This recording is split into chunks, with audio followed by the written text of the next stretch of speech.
return to your place of power and recognize that you are not separate from each other. Recognize that you are here as part of the whole, and also on behalf of the whole, to have your own experience of light, of consciousness, and of dark and of shadow.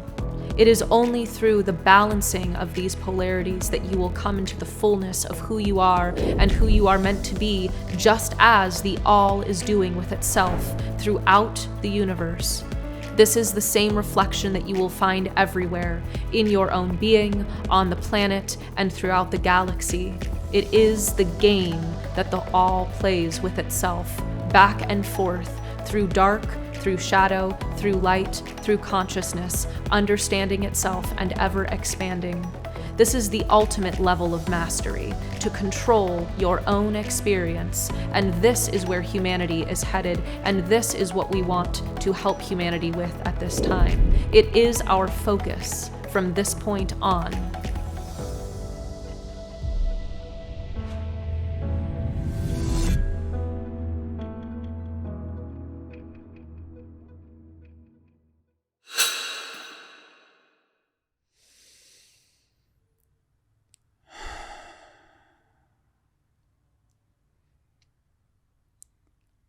Eluña Noel, welcome back on Just Tap In.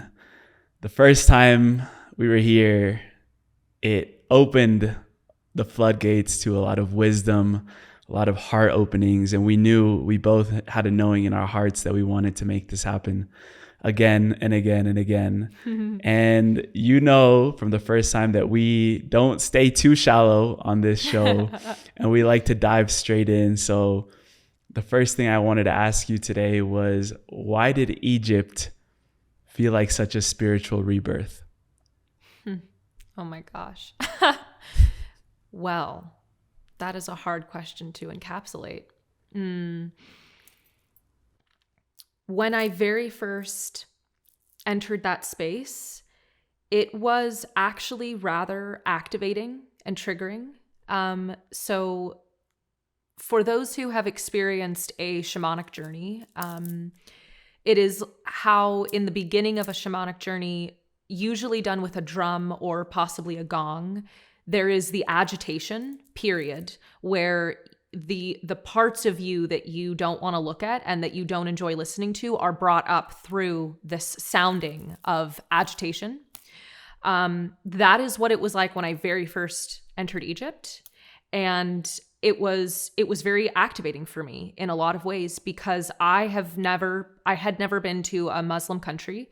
I'm a rather expressive woman, and that is really not very welcome there. And so it was interesting to try to find my balance and my energy. So right away, I was confronted with these parts of myself that feel activated and triggered in a space where they are identifying it like they are being restricted in some way. But of course, that's still just an illusion.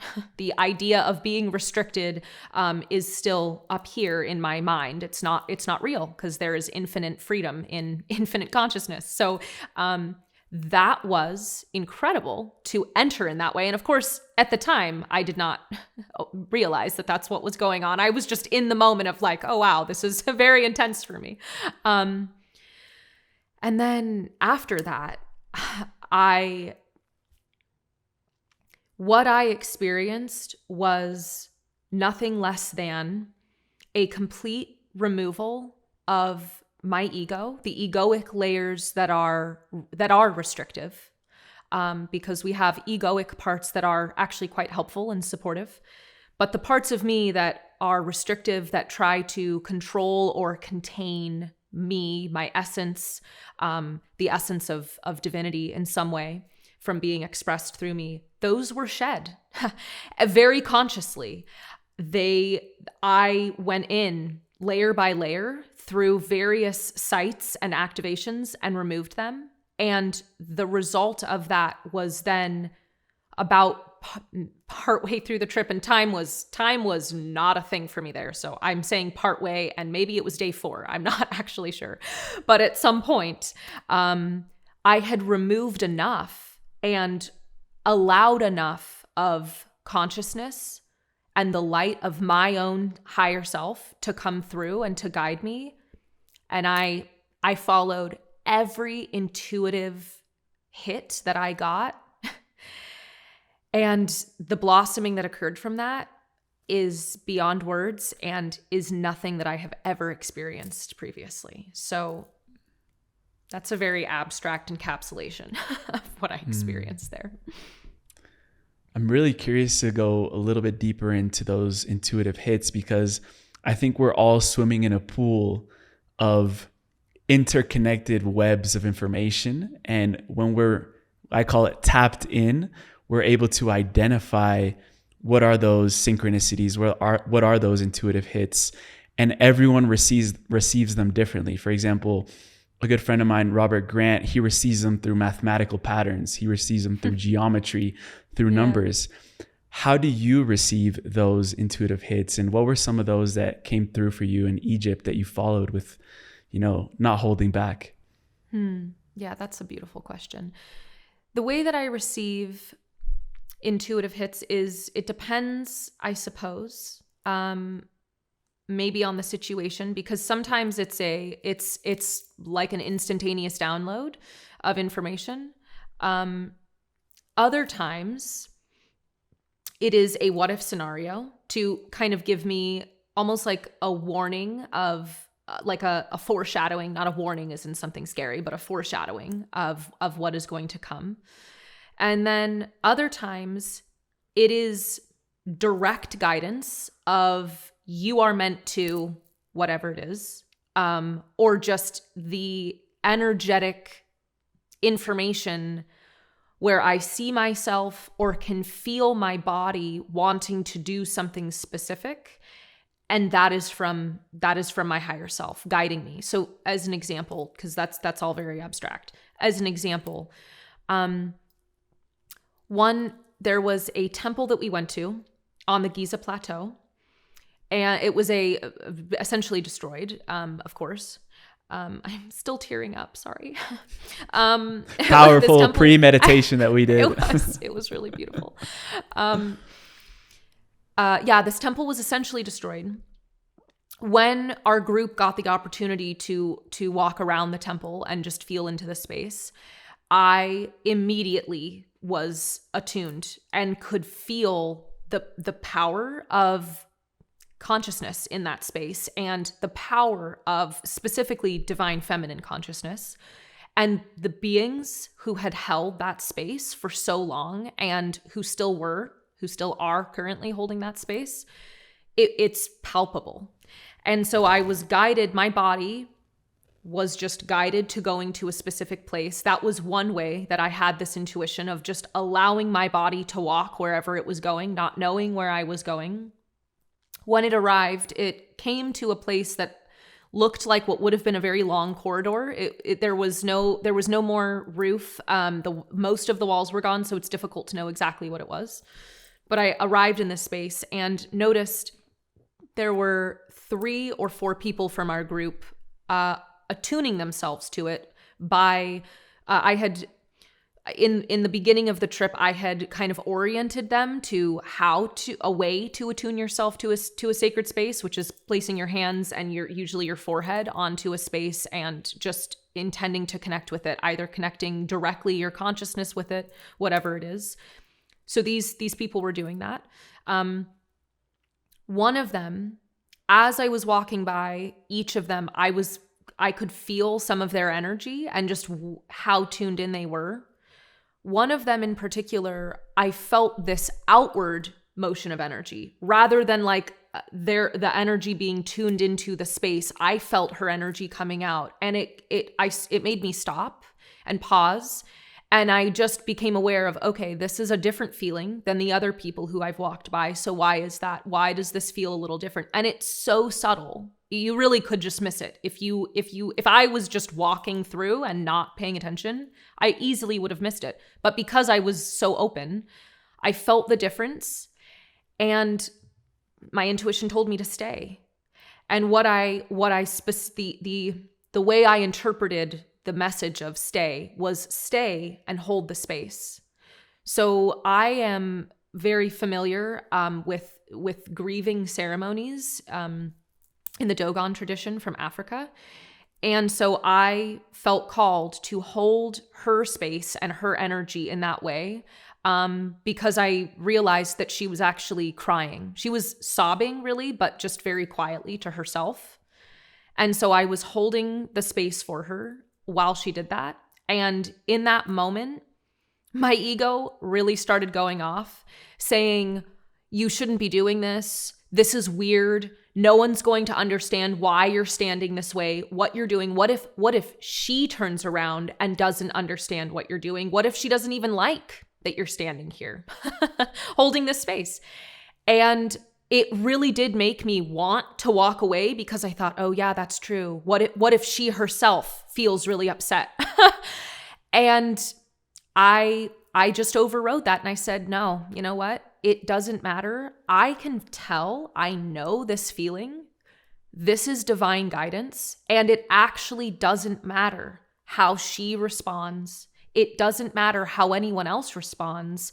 I am trusting that this intuition is from my higher self, and I am going to stay and hold this space. And it doesn't matter if she, at the worst, gets upset with me. It means that I am meant to experience that conversation with her. It doesn't matter if she feels neutral about it and says nothing. And it doesn't matter if she likes it.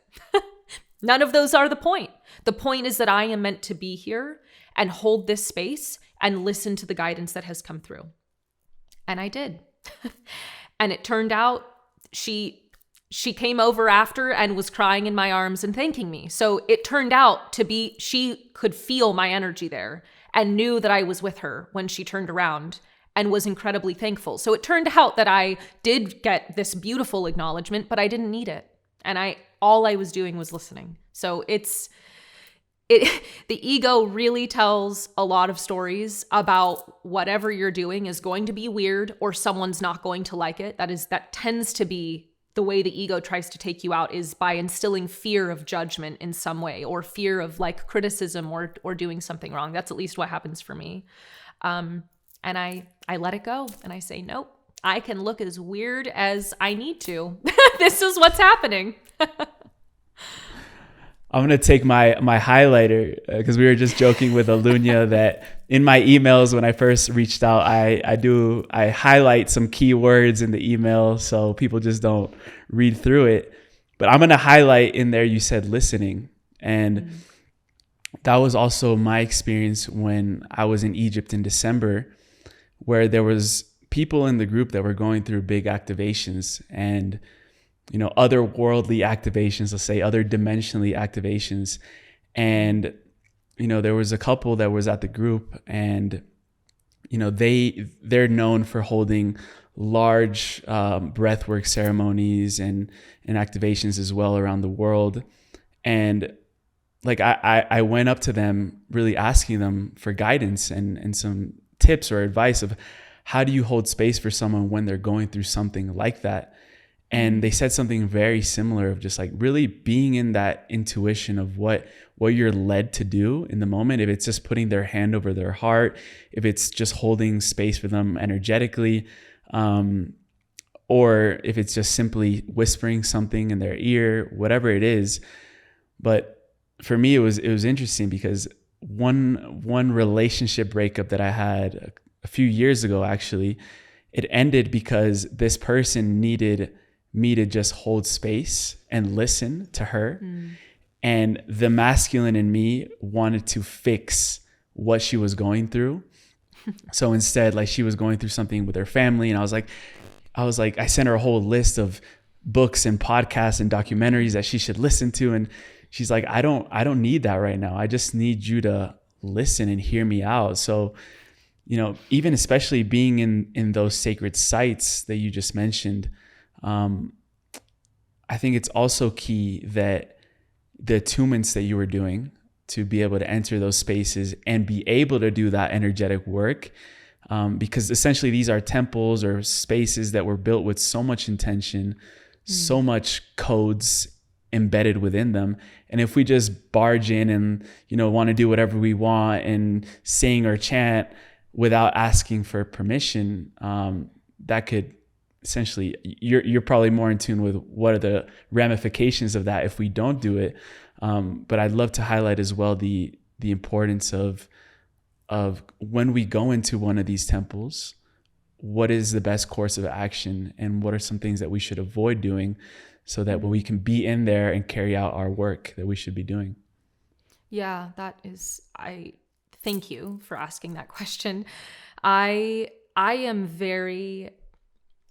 hold the frequency of reverence very dear to my heart, and I love and value irreverence and comedy, and a sacred space of any kind, whether it is a ceremonial space that has been created in someone's home, whether it's the meditation that you're entering into, that is meant to be entered with reverence, as well as these sacred sites. So if you are going in, and if all you want to experience is seeing some stone and rubble, then you can enter however you wish. You can just barge in, and what you're going to see is exactly the surface level of what is before you. And that is all. That is all that you will experience. You'll say, okay, yeah, I'm standing out in the hot sun.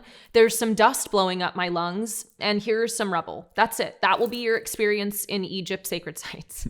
Which is how 95% of the tours go. Yeah.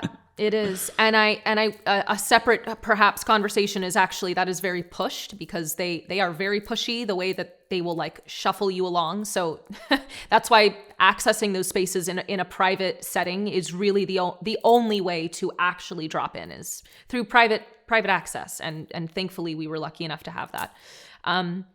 So entering reverently and recognizing these spaces were built with complete intention in every single way. So not only the stone that makes up the physical structure, but the energy of the construction itself and the energy that has been aligned on the earth where these structures are built, and then the energy that was brought into the physical structure itself, all of that was done with complete intention.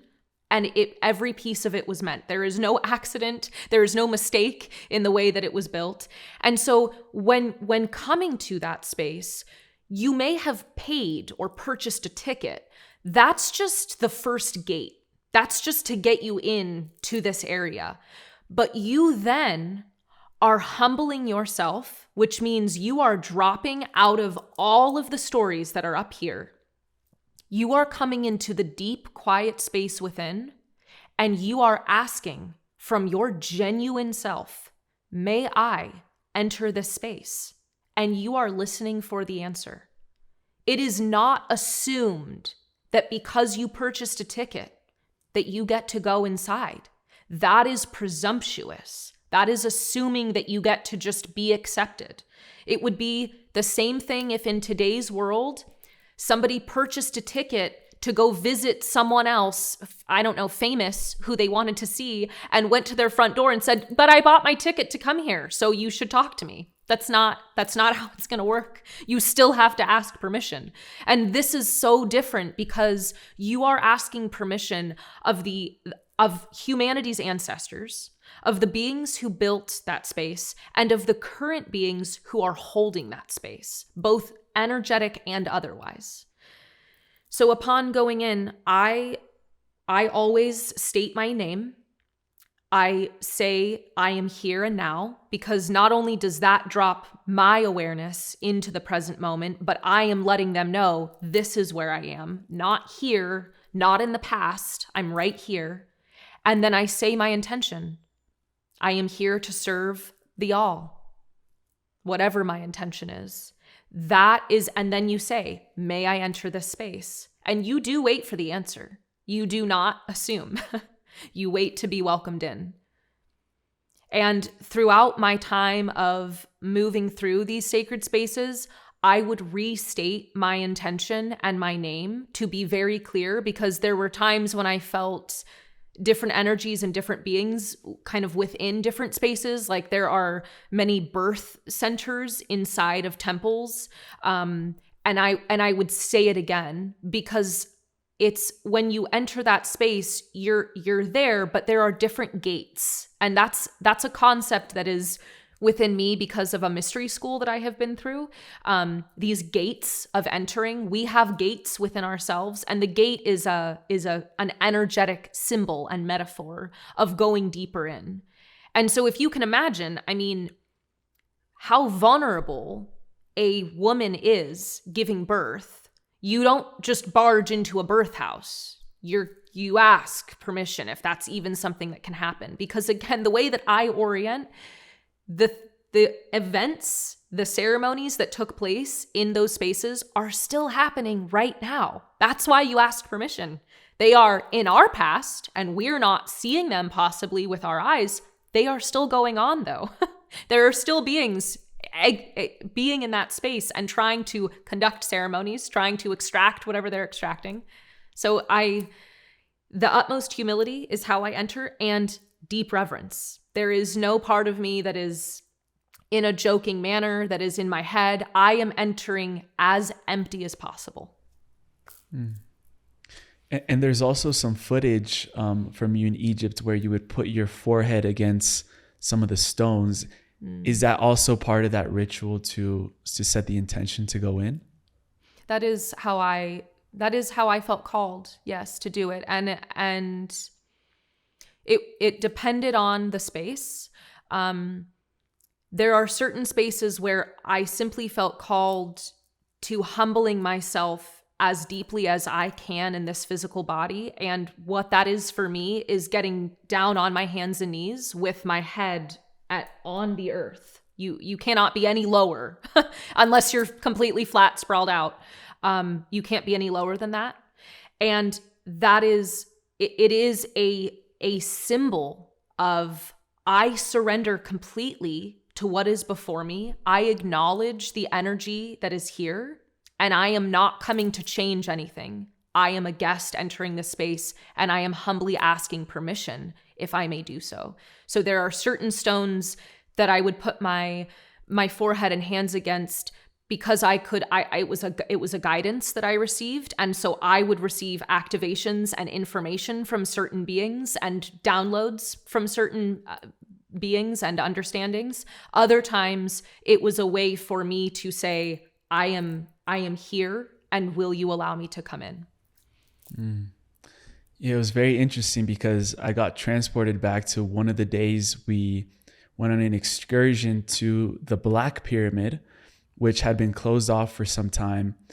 And we had already been to, the pyramid Saqqara. We had been to a couple different spaces, but this one just felt very heavy and dense. Mm. I can't explain exactly why. I wasn't seeing any beings. I wasn't, seeing anything weird or I wasn't seeing anything. But it did feel like, oh, something is off here. And I think it's also because, if these spaces have been closed for a while and then all of a sudden they're open to the public again, the energies and beings that are within those spaces are it's like if after the pandemic you open the doors and have a party, you're kind of wary of the people coming into your house. Yeah, slightly socially awkward. Yeah.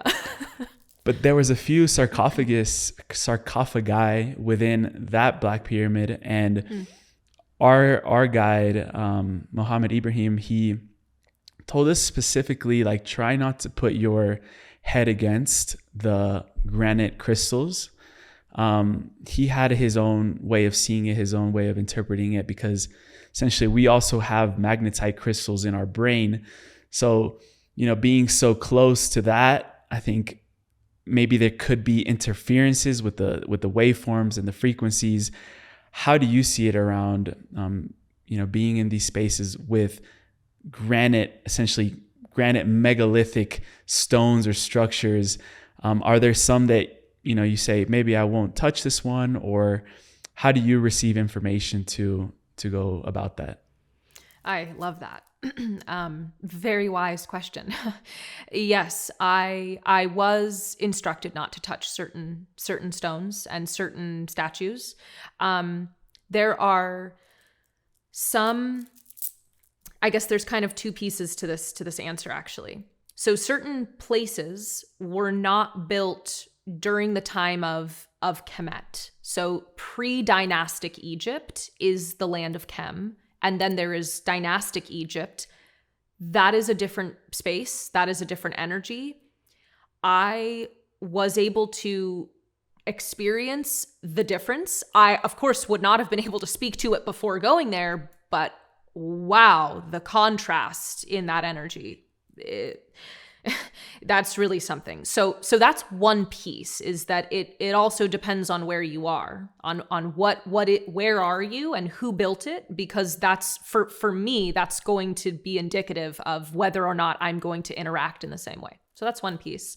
The other piece, there are certain structures that are, and I say structures as in stone pieces or statues, that are in a place actually for the purpose of absorbing energy. So they are there to take everything in that does not serve the space, that does not align to the space. It would be interesting actually to tune in for myself to know if that's the purpose they always served, or if that's what they're serving now because of the public going there. I'm not sure. But there are pieces that I was specifically told, do not touch that. It is absorbing energy. And you don't want to take that with you. And so I didn't touch them. And then other pieces that I also wouldn't touch out of respect for the being itself. I would ask permission, and I might be able to like attune to it and for a little while.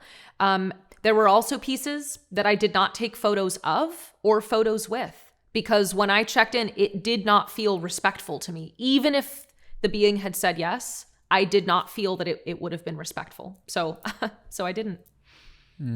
Beautiful. And, prior to the trip, you had a channeling session with the 3 guides. And for those that listened to the first episode, those are the guides that came through in that session. And they are essentially contemporaries of Thoth, scholars of Hermetic wisdom at the time of Atlantis. But before you went to Egypt, they came through with some very important information around the Great Pyramid and how it's related to the evolution of human consciousness. And I learned to see that, through Robert's work as well, that the Great Pyramid is essentially a mirror to the development of human consciousness. And the chambers that we've discovered now are the ones that the consciousness was ready to see and receive. And now we're beginning to discover more hidden chambers within the pyramid. And Da Vinci knew this. He encoded it within the Vitruvian Man.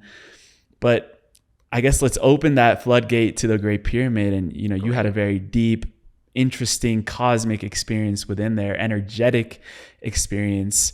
How does the Great Pyramid relate to the evolution of human consciousness? And how can we bring this knowledge forth in a way that can benefit people to know that these structures are far more than burial grounds for pharaohs in ancient Egypt?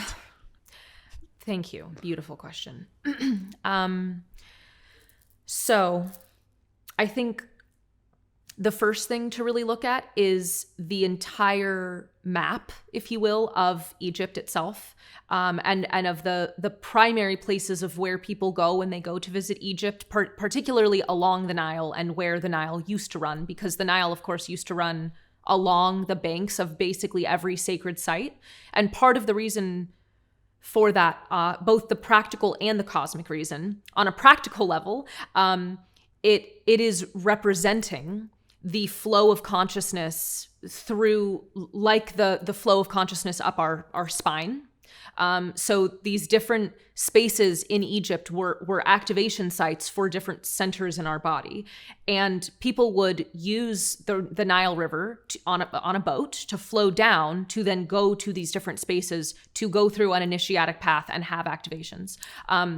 That is something that I have always just known since I was a child, that's been there. And someone just sent me 2 days ago an article that said new evidence finds that the Nile, a branch of the Nile may have run near the pyramids. And I was like, wait, not everybody knows this? I actually thought everybody knew that. Apparently, this is not known. I don't know. That's new for you? I honestly, it was very surprising. Anyway.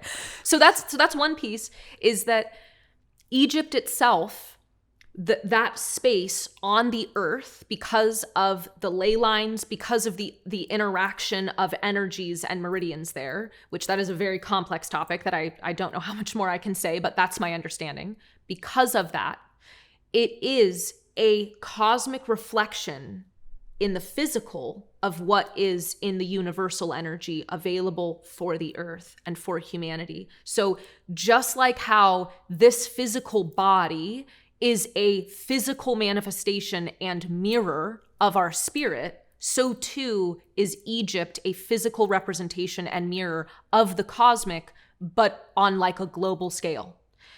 So the structures that are there also are the same thing, right? As within, so without, as above, so below. The more you zoom in, it's all a fractal and it's all the same. So the pyramid itself is a physical structure that has a cosmic reflection beneath it as well. So and then like technically there's a cosmic reflection above it too. Yeah, exactly. It's like this. Yes. That is exactly what it is. Like a womb. So it is. Thank you. Yes, it is. There are parts of there that are a womb. Yes. So when going into these spaces and with the Great Pyramid itself, it is a way of understanding our own consciousness. And as you said, there are parts of humanity, and let's just go into the actual history of it all. After the fall of Atlantis, that is when essentially humanity hit the reset button, more or less. Now, there were beings who were able to maintain a high enough consciousness that they were not reset to some beginning space. That is some beings from Lemuria, as well as some beings from Atlantis, as well as some beings from other cultures around the world, including in India. People from Atlantis came to Egypt so that they could rebuild and restructure society and cosmic understanding once again. When they arrived, and then human consciousness went through more evolution, and that it would be interesting to find out exactly how long, but that we're talking thousands and thousands of years. They're going through this attempt to rebuild. Humanity once again came to a place where they were not fully ready. So things, human systems, energy systems, human consciousness shut down again in a way. And there was a complete misunderstanding more and more as people in Egypt got farther and farther away from the original teachings. They became more and more distorted and things were not understood. So now people perceive the pyramids as a burial space. That is not at all what it was. That's never what it has been. It was built as a healing chamber, but it also served many other functions because if we're just being realistic, people today are not resourceful because we are in a consumerist culture. Long ago, the resourcefulness was everything. So that structure specifically was built for communication around not only the planet, but also intergalactic communication. It was also used as a healing space, and a very deep healing space. Some information about energetic surgeries came through. I had never even heard of such a concept, but that is a thing, apparently, that was done in that space. It was also a space for initiation. So all of that was combined in that one space of the Great Pyramid, and we can understand where humanity has come from, where humanity is meant to go, by returning to that space, and as you brought up, revealing these hidden chambers that are inside. So I love that Da Vinci had an understanding of what is happening in human consciousness. The way his mind was tapped in, he could see through things in a way that most of us cannot see. It appears that Robert Edward Grant also has, because of his mathematical vision, the way that I interpret that, it's like having X-ray vision. If you have that deep of a mathematical encoding in your system, then you see math everywhere, which means you can see through everything because you know how it's built already. You can tell how it's constructed because that's how deep math is in you. So it seems like Robert Edward Grant has a very similar understanding like Da Vinci. And as we learn the next space that is meant to open up, it is related to our throat chakra. That is why so many of us today are able to come online, are able to start saying, oh yes, I can channel too. So many people are opening to this ability and are coming forward to express their truth because that is the next place that humanity is going into. And that is why that is the next place we are going to find in the pyramid. That something about that was just sent to me the other day as well. I guess something that Robert Edward Grant had said, theorized was there based on the Vitruvian Man drawing. And then I think he went to the Egyptian authorities and told them that, but they were like, yeah, okay, maybe one day we'll see that. And then it actually was discovered that exactly where he said there is this space there. Not surprising at all, because that is where humanity is moving into. We must be able to speak the truth so that we can move into a place where everyone is aligned, we are in harmony again, and we are not stuck living behind lies, which continues to create distortion. And yeah, the Egyptian authorities, they know that it's there. A team of researchers, I think it was from Japan, they did a muon scan throughout the whole pyramid, and they found a hollow space just above. There's a corridor that goes up that they saw from the king's chamber up, and then there's like a hollow space, which would be the hidden chamber that we're talking about that represents the throat.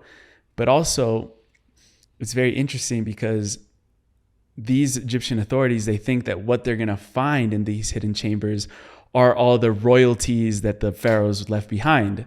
That's what they're thinking they're going to find. And Robert, and he said that in a recent podcast we did, where he actually had the chance to astral project up into that chamber, and all he saw was a throne. He said a huge throne, and it was just a throne in there. I don't know if that maybe has lined up with some of the things that you're finding out or that you're tuning in with your guides of what could be in there. But yeah, that's essentially what he saw. That resonates because the way that I see that is when humanity has chosen to align to speaking our truth, that is our true seat of power. You cannot remove someone from their power. You cannot usurp a kingdom if the being who is there, who is leading, is in their power. A king or a queen sits wisely, knowing that they are speaking their truth and has no need to defend themselves. That's what that feels like to me. So whether or not that is a literal physical chair or a symbol, that feels completely in alignment. Yeah, and you've said that this trip to Egypt really revealed to you your soul's mission. But before we get into all of that, which is a very deeper topic, there was actually a secondary revealing from this trip, which was that the more people who are familiar with the energy of the Great Pyramid, the more prepared we will be as a whole. This feels like a secondary revealing of my purpose in going to Egypt, to be better prepared for first contact. Let's unpack all of that secondary revealing that you had. Before we go to the first, we start with the second. Okay, great. I love it. So what I have come to understand is that space, whether someone has the level of understanding of what the Great Pyramid is actually kind of beside the point. No one who enters that space needs to know what it was used for prior to going in, because when you go in, if you are open, you will simply be reminded. Even if you cannot put it into words, you will be reminded.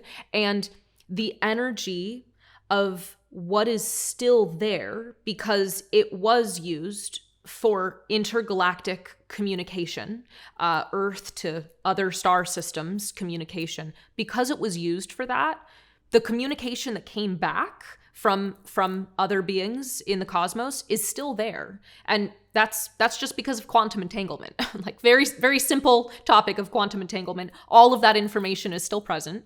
And so when you go there, again, when you're open, when you are asking for permission, you're going to receive that in a conscious way.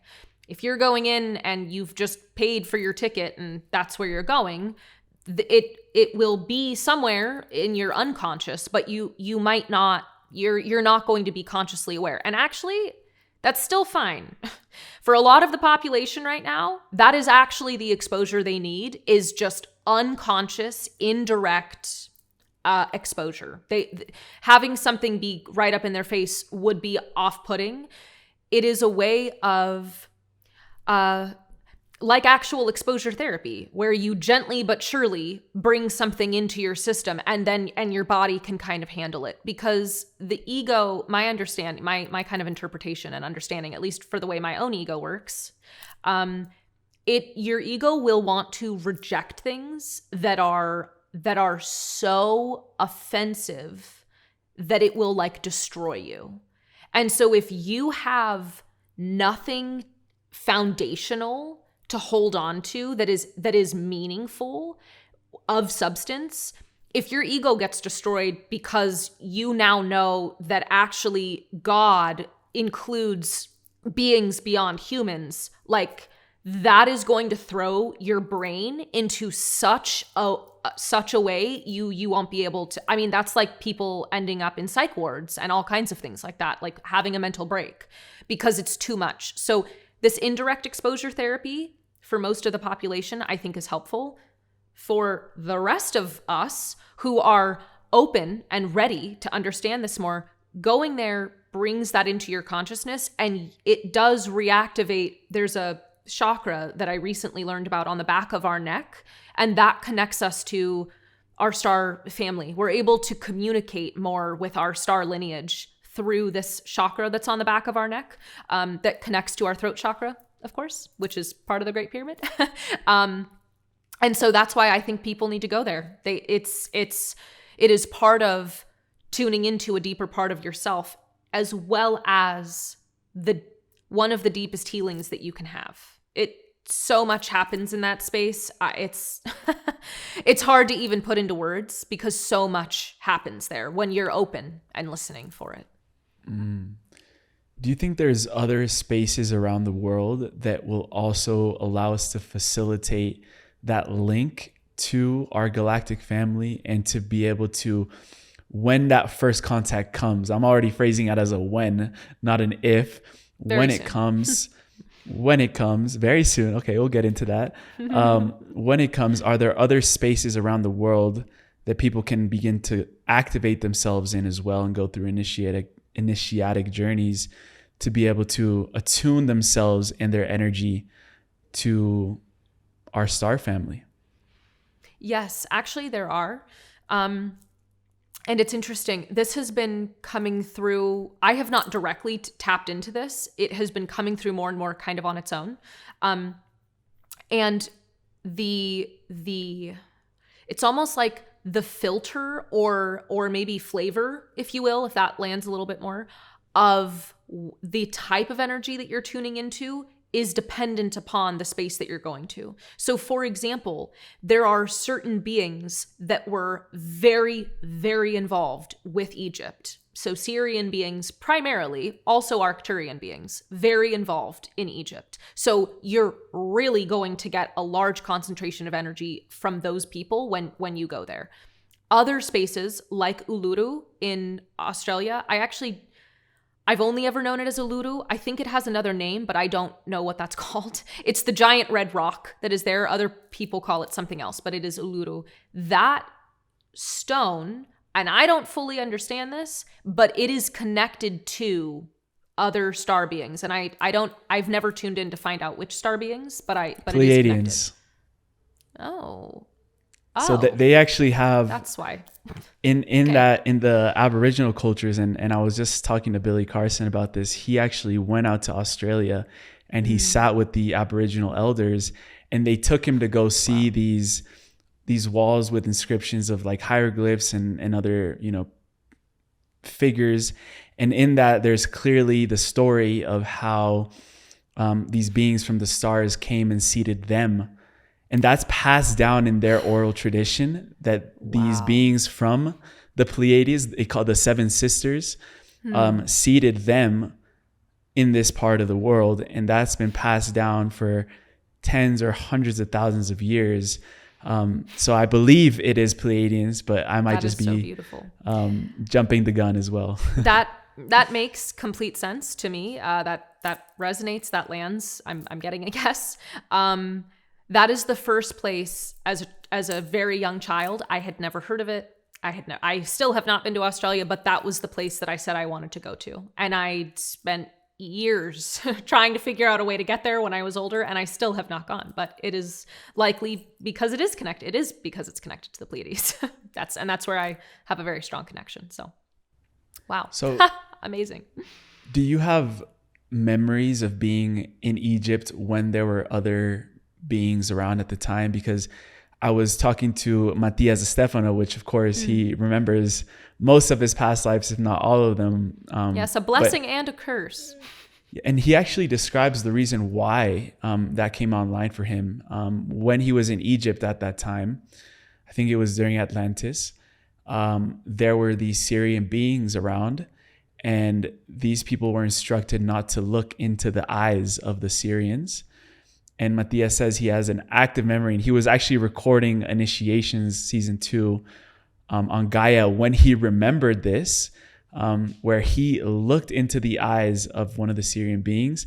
And from that point on, he was blessing and cursed to be able to see all of his lives from all space-time and all dimensions and all time. So very interesting, just bringing that up to the surface.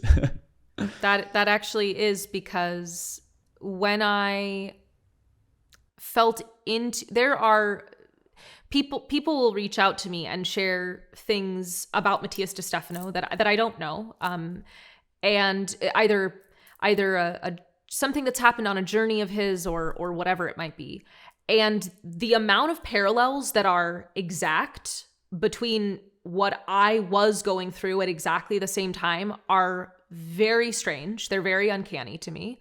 And when I have felt into, I've asked, why is that? Why is there this very weird like similarity and direct parallel of what he's doing and then what I'm doing? Because it's like what he would be doing would be more affecting a larger number of people, and then my parallel would be doing the same exact thing but just for myself. So a very interesting parallel. And the answer that I got is he is reconciling and making up for something a choice that he made a long time ago. And that's similar to what I am doing as well. I am also reconciling a choice that I made a long time ago. So it is kind of strange, but yeah, when you do things that are not great, you're kind of on public display, right? Because you're showing what you're doing to make up for it, essentially. So yeah, it doesn't surprise me. Wow, I just got full body chills because, since we met, that word reconciliation has come a lot through our conversations, and I'm hearing it more and more.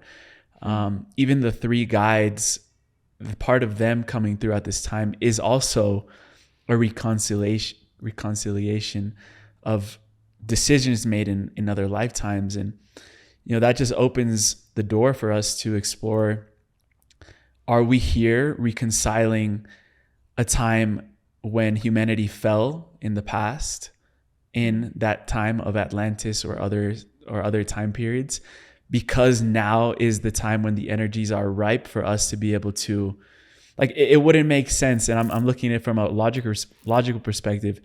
It wouldn't make sense for us to come down here now if the probabilities for us to reconcile past decisions were not positive or fruitful for us to be able to carry on with that. Like, it would have to be like something about this time in specific. And it seems like the reconciliations keep coming back to Atlantis because more and more people are remembering that time period. And it's almost like a mirror civilization from now to that time period. And we've come basically to do things different in many ways. And you said that the end of April was very important for that. Yeah, actually, I love how you said that. There's a couple things to highlight there. It is like a mirror. With the highlighter? And yeah, I am using the highlighter, cosmic highlighter right now. It is like a mirror because we essentially have taken what the Atlanteans did to the largest degree that we can with no consciousness, right? So like the distorted masculine paired with technological advancement and no consideration for how to be in sustainable regenerative harmony with the earth. That relationship is not present. So we are taking that to the absolute extreme and like really pushing and stretching everything as far as it can go until the light of consciousness finally comes in. So that is an interesting mirror, as you said, because Atlantis started with consciousness and then took it too far and still got to the other side and went through things in a way that was not helpful. And we've kind of done the opposite, where we're starting from pretty unhelpful ways and then coming to consciousness. So that's interesting. And the other piece you said about where we are currently and needing to reconcile things. So the probability, as you mentioned, with it being good or bad, we are at some people have talked about cycles ending. Again, I only look into things as I am directed. So there's something about a cycle ending and another cycle starting. Don't fully know the Kali Yuga. Is that a thing? I think it's the Kali Yuga that we have shifted cycles. And the astrological cycle has also shifted so that we are entering into a different place. And it is a spiral up on the evolutionary spiral of the times in Atlantis. So that is currently happening. But with probability, you said we wouldn't all be coming here if there wasn't a high probability of us being successful and being able to move things forward. And I would say it's both. We are also here to raise the probability of that happening. That's why there are so many volunteers who have come through at this time, as you are one of them. All of the starseeds that are coming through at this time to be here, and all of the starseeds that have come before our time, again, the elders that have laid the way for us to be here now and have this conversation so openly, that's also why. It is both a desire to reconcile things that have happened, but also to see the earth succeed. Along with the fact that earth is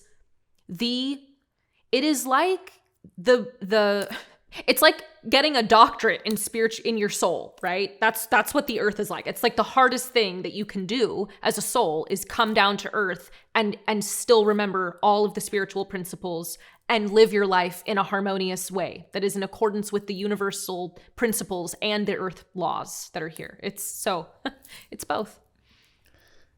I was scrolling through Netflix the other day and I came across a series that I just began watching called The Playlist. Essentially, it's the story of how Spotify was created. Wow. So I brought that up because in that story, obviously Spotify is a company that completely transformed the music industry, the record labels, everything associated with music. And, the beginning episodes were the resistance from the older generations of the record labels and, not wanting music to be free and not understanding the vision of the younger generations. And essentially the founder of Spotify had to befriend or come to terms with, at the time it was the director, CEO of, the president of Sony Music in Sweden. And they had to come together, and previously they weren't seeing eye to eye, they had to come together and say, let's change the music industry together. And that resonates a lot, because I feel like part of my mission with this podcast is to bridge the elder generation with the new generation.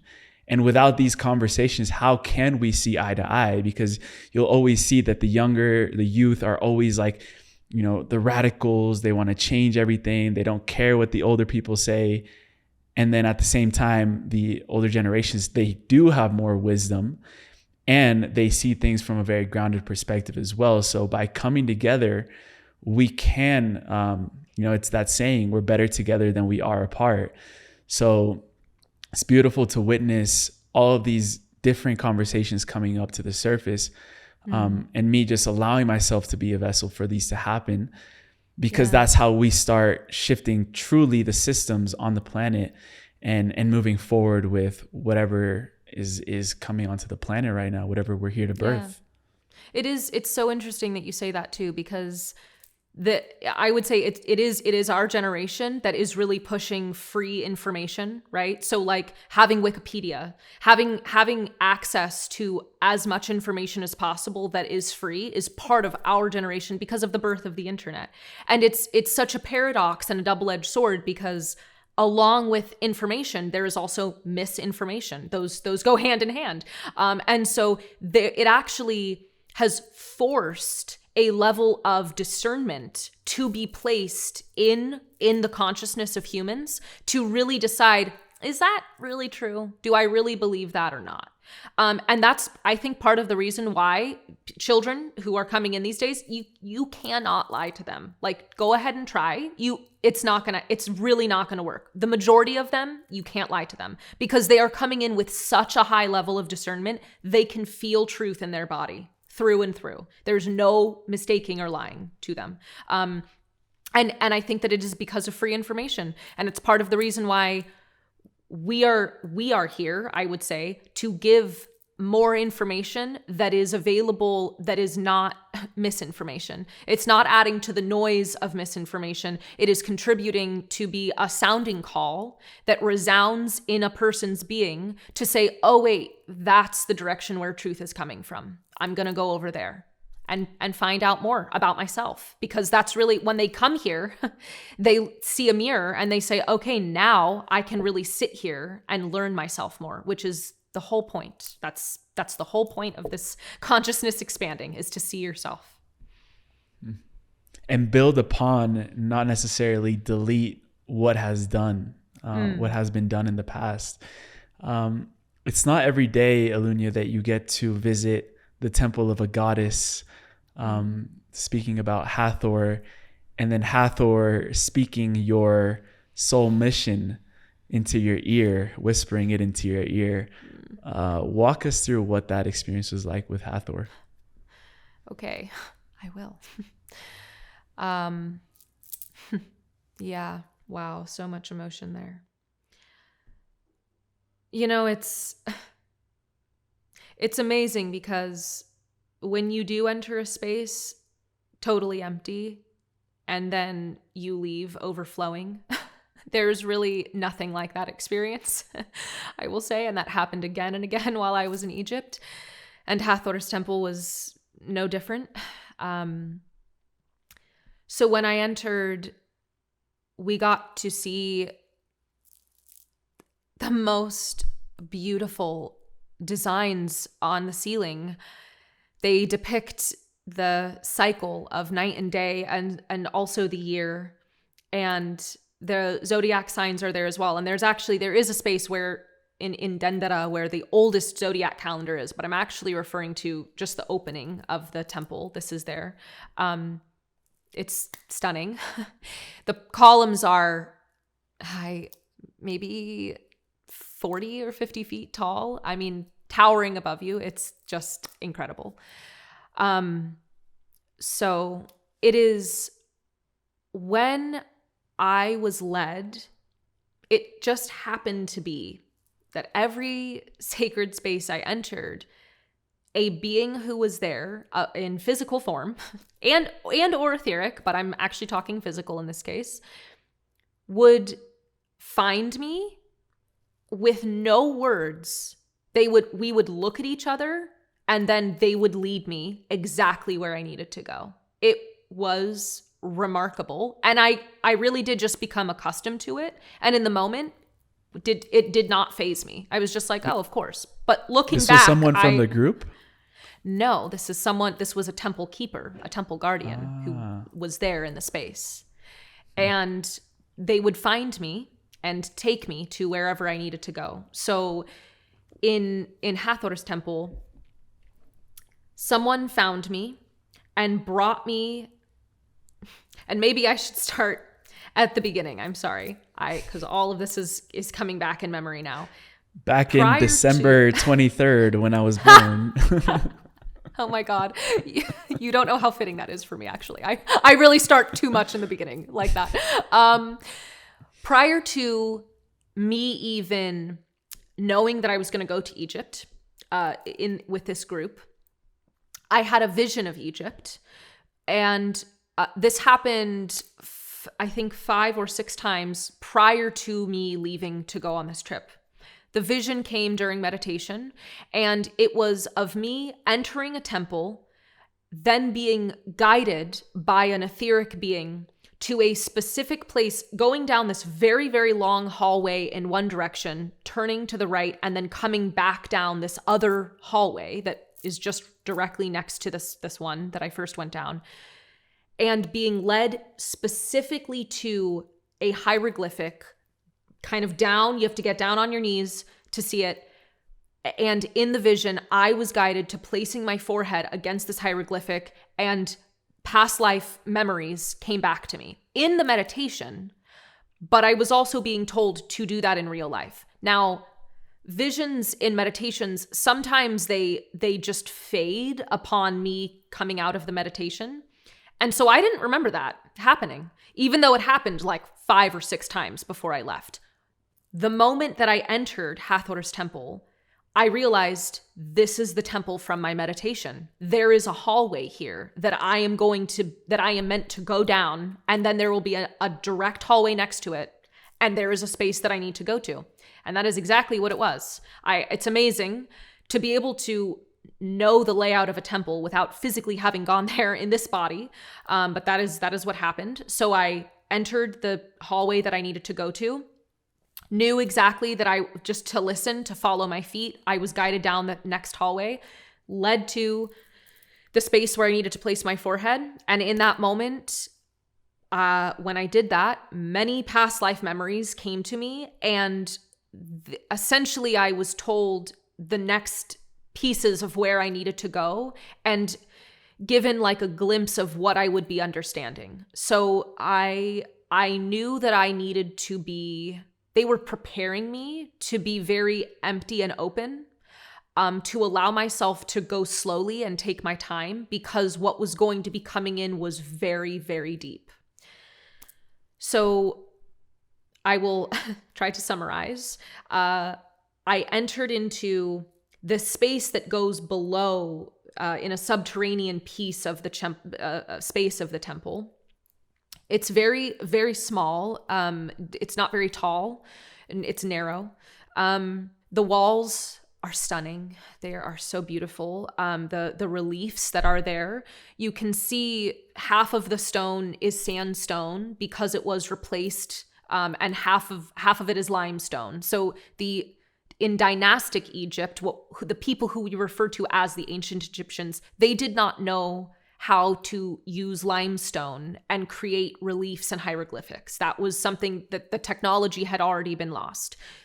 So the only thing they could use was sandstone to carve into the sandstone, because sandstone is soft. And so they could do that. So half of the wall is sandstone, half of the wall is not. And some of the reliefs are gone or wiped away for various reasons, mostly religious reasons, Romans and religious reasons. So I was guided to this one back hallway. My body was prepared in a way. There's so much that happens during this. It's kind of hard to know how much detail to go into, but my physical being was vibrationally attuned to the space to receive the download on one back wall. I was then led down to the opposite end of the space, to the other back wall.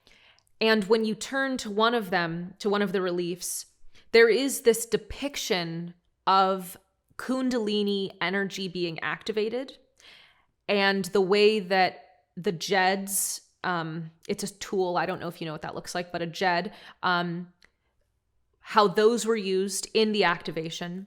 And directly next to that is another inscription that has been partially scrubbed away. You can't, it's been chipped out of the stone, out of the limestone. And as soon as I saw what was left, I knew that that was where I was going to receive my information. Gosh, and I'm just being filled with energy, just remembering all of that. So when I placed my forehead against this space, what I received was the activation from Hathor herself, showing me how to use what she referred to in our words as healing the energetic matrices of the body. And so the way that it was and has been since that time presented to me is seeing the body. I don't even know how to, I know there's a technological word for it, but I don't remember what it is. It's essentially seeing a body and then seeing like lines over the body that go both ways. So there are squares that you see in certain parts, if that makes sense. Mm-hmm. That is a depiction of the layers of someone's entire system. So their energetic system, their emotional system, their past, their present, their future, their physical body. There is so much. It is a representation of all of the different bodies, plus as they go through time and space. So it's very complex. She told me this inscription that was missing, that I was placing my forehead against, it is what described and showed this understanding of the energetic matrices. So it is a way to understand the healing of exactly what she showed me.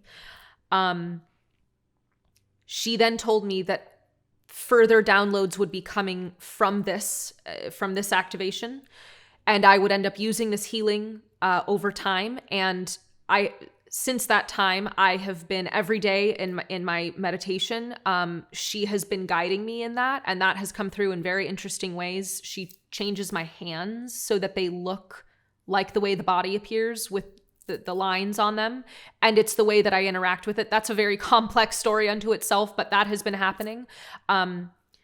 Once I was finished at that space, she then guided me to this birth. It was a center that was used for birth, but it was also used for energy healings. I received a further understanding of healing in that space. And then the being that I mentioned in physical form, who had found me and led me to different places, found me again. They always came at exactly the time that I needed them to. Right when something finished, I said, "Where do I go now?" And literally in the doorway, they would appear. And they're punctual. They are. They're right on time. They are also normally listening. Us Latin Americans and people from Middle East are not as punctual. We're like very playful with time, but they knew. Yeah. They knew. They did know. And perhaps they were appeasing me, as I am quite punctual. So I appreciate that. Yes, this person came and led me to, I don't know if, I think in the physical, it is called the Chapel of Hathor, because I don't know what else to call it, but you have to go up a ladder. And it sits above it. The construction there is like so not the way that we build and the way that we think of construction being. There are rooms and places that you're like, what is that doing there? And this is kind of one of those situations. So I am fairly certain it's a chapel. You enter in a ladder, and it's this long, narrow hallway again. This one is kind of tall, long, narrow hallway. At the very back, there is what used to be a basin for water and a statue of Hathor. So I was guided to her in that space. And that was,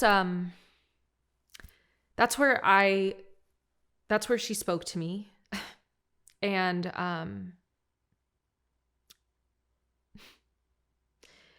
that was it's hard to even put it into words, really, because it was a very deep honor.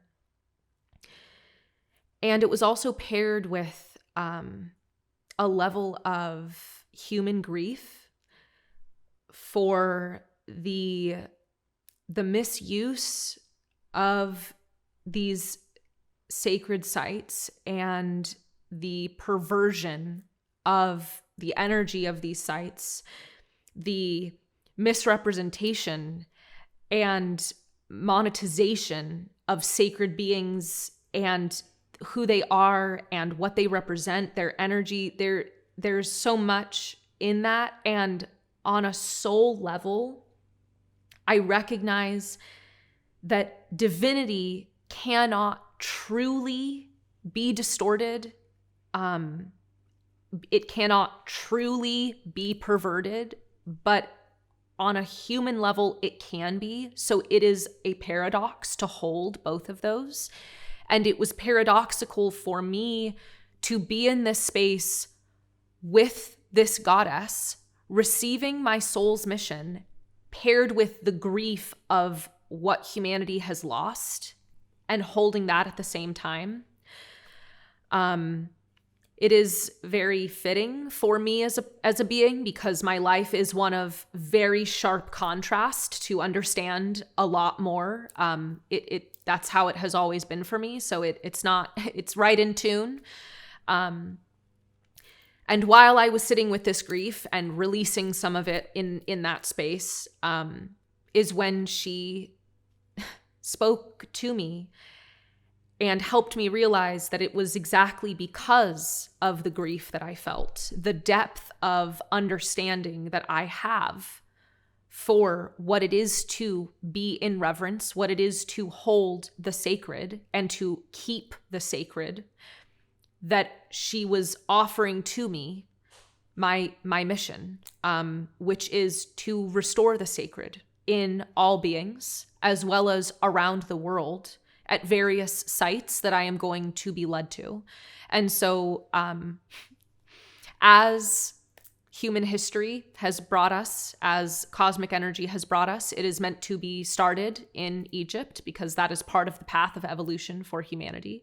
And so that is where my journeys and activations are starting for my own self, but also what I will be guiding others through. And that was all done with Hathor in her chapel. So beautiful, so powerful, and just in reverence for you for accepting that mission, because I feel that we all have our own the little cat, there he is. That's Hathor. In the flesh. Yeah, I feel like we all have our soul's mission that was pre-contracted before even incarnation. And accepting that fully and stepping into it takes a lot of courage and a lot of listening and a lot of guidance and a lot of fearlessness. So just honoring you for that. And there was also a little bit of help and a little bit of confirmation with the Sphinx. So I wanted to ask you, what do you feel when you tune into the energy of the Sphinx? Oh my gosh.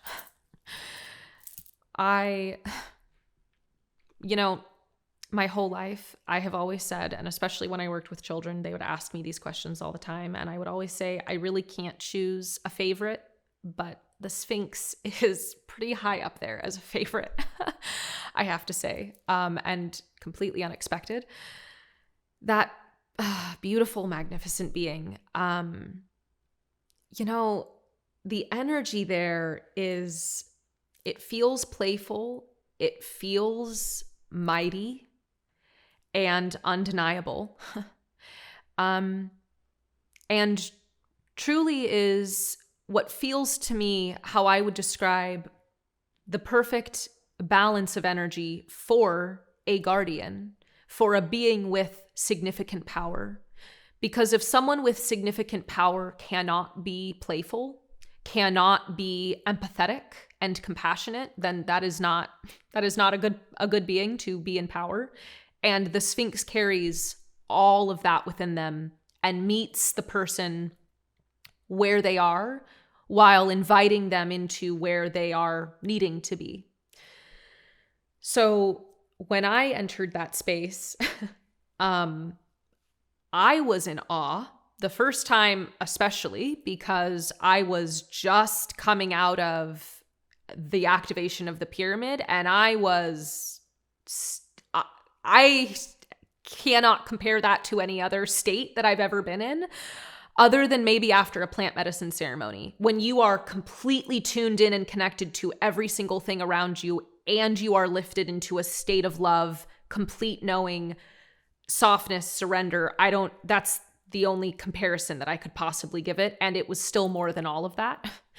So when I met the Sphinx for the first time, that is where I was. And it felt like returning to a dear, sacred, and powerful friend and mentor and guardian. And I came there attuned to the Sphinx. And it was actually my second time returning after I had completed some things that I was instructed to complete. So I went a second time, and this is after now I've also been to the Great Pyramid 3 times by this point, and I have completed I had completed some missions that were given to me for the group that I was with. They specifically said, okay, you've had your time. Let's go. Time to go do your work. So I had to get up and go do some things. It was after all of that and going to the Sphinx for a second time that I was able to sit with them and just be alone for basically an hour. And they brought through very important and significant answers to my questions that I didn't go directly to them with, but that had been percolating in my mind about what it means to be a student and a teacher, because this is very much something that I hold in my consciousness anyway, and it feels like it is something that I will continue to explore for the rest of my life, is the relationship between student and teacher and teaching and learning. It is very near and dear to my heart and part of what I am doing here. And so the Sphinx gave me information about that, and I went into a deep contemplation around that. And it was just before I was leaving, the sun began to rise. And just before I was leaving, I was saying my final farewells and giving my hug, both energetically and physically, to the Sphinx. And right in that moment before I parted, she whispered, "You are welcome to lead groups here. Your way is clear." And that happened truly in the millisecond of me backing out of hugging her. And I was stunned. I was just stuck in place, smiling and staring at this giant paw that I was in front of. And I couldn't believe what I had just heard, because I had not even asked. And it felt like a tremendous honor and also an incredible joy that had just occurred. So, and I had to be kind of called out of the reverie that I was in by my group to let me know that we did need to, in fact, leave.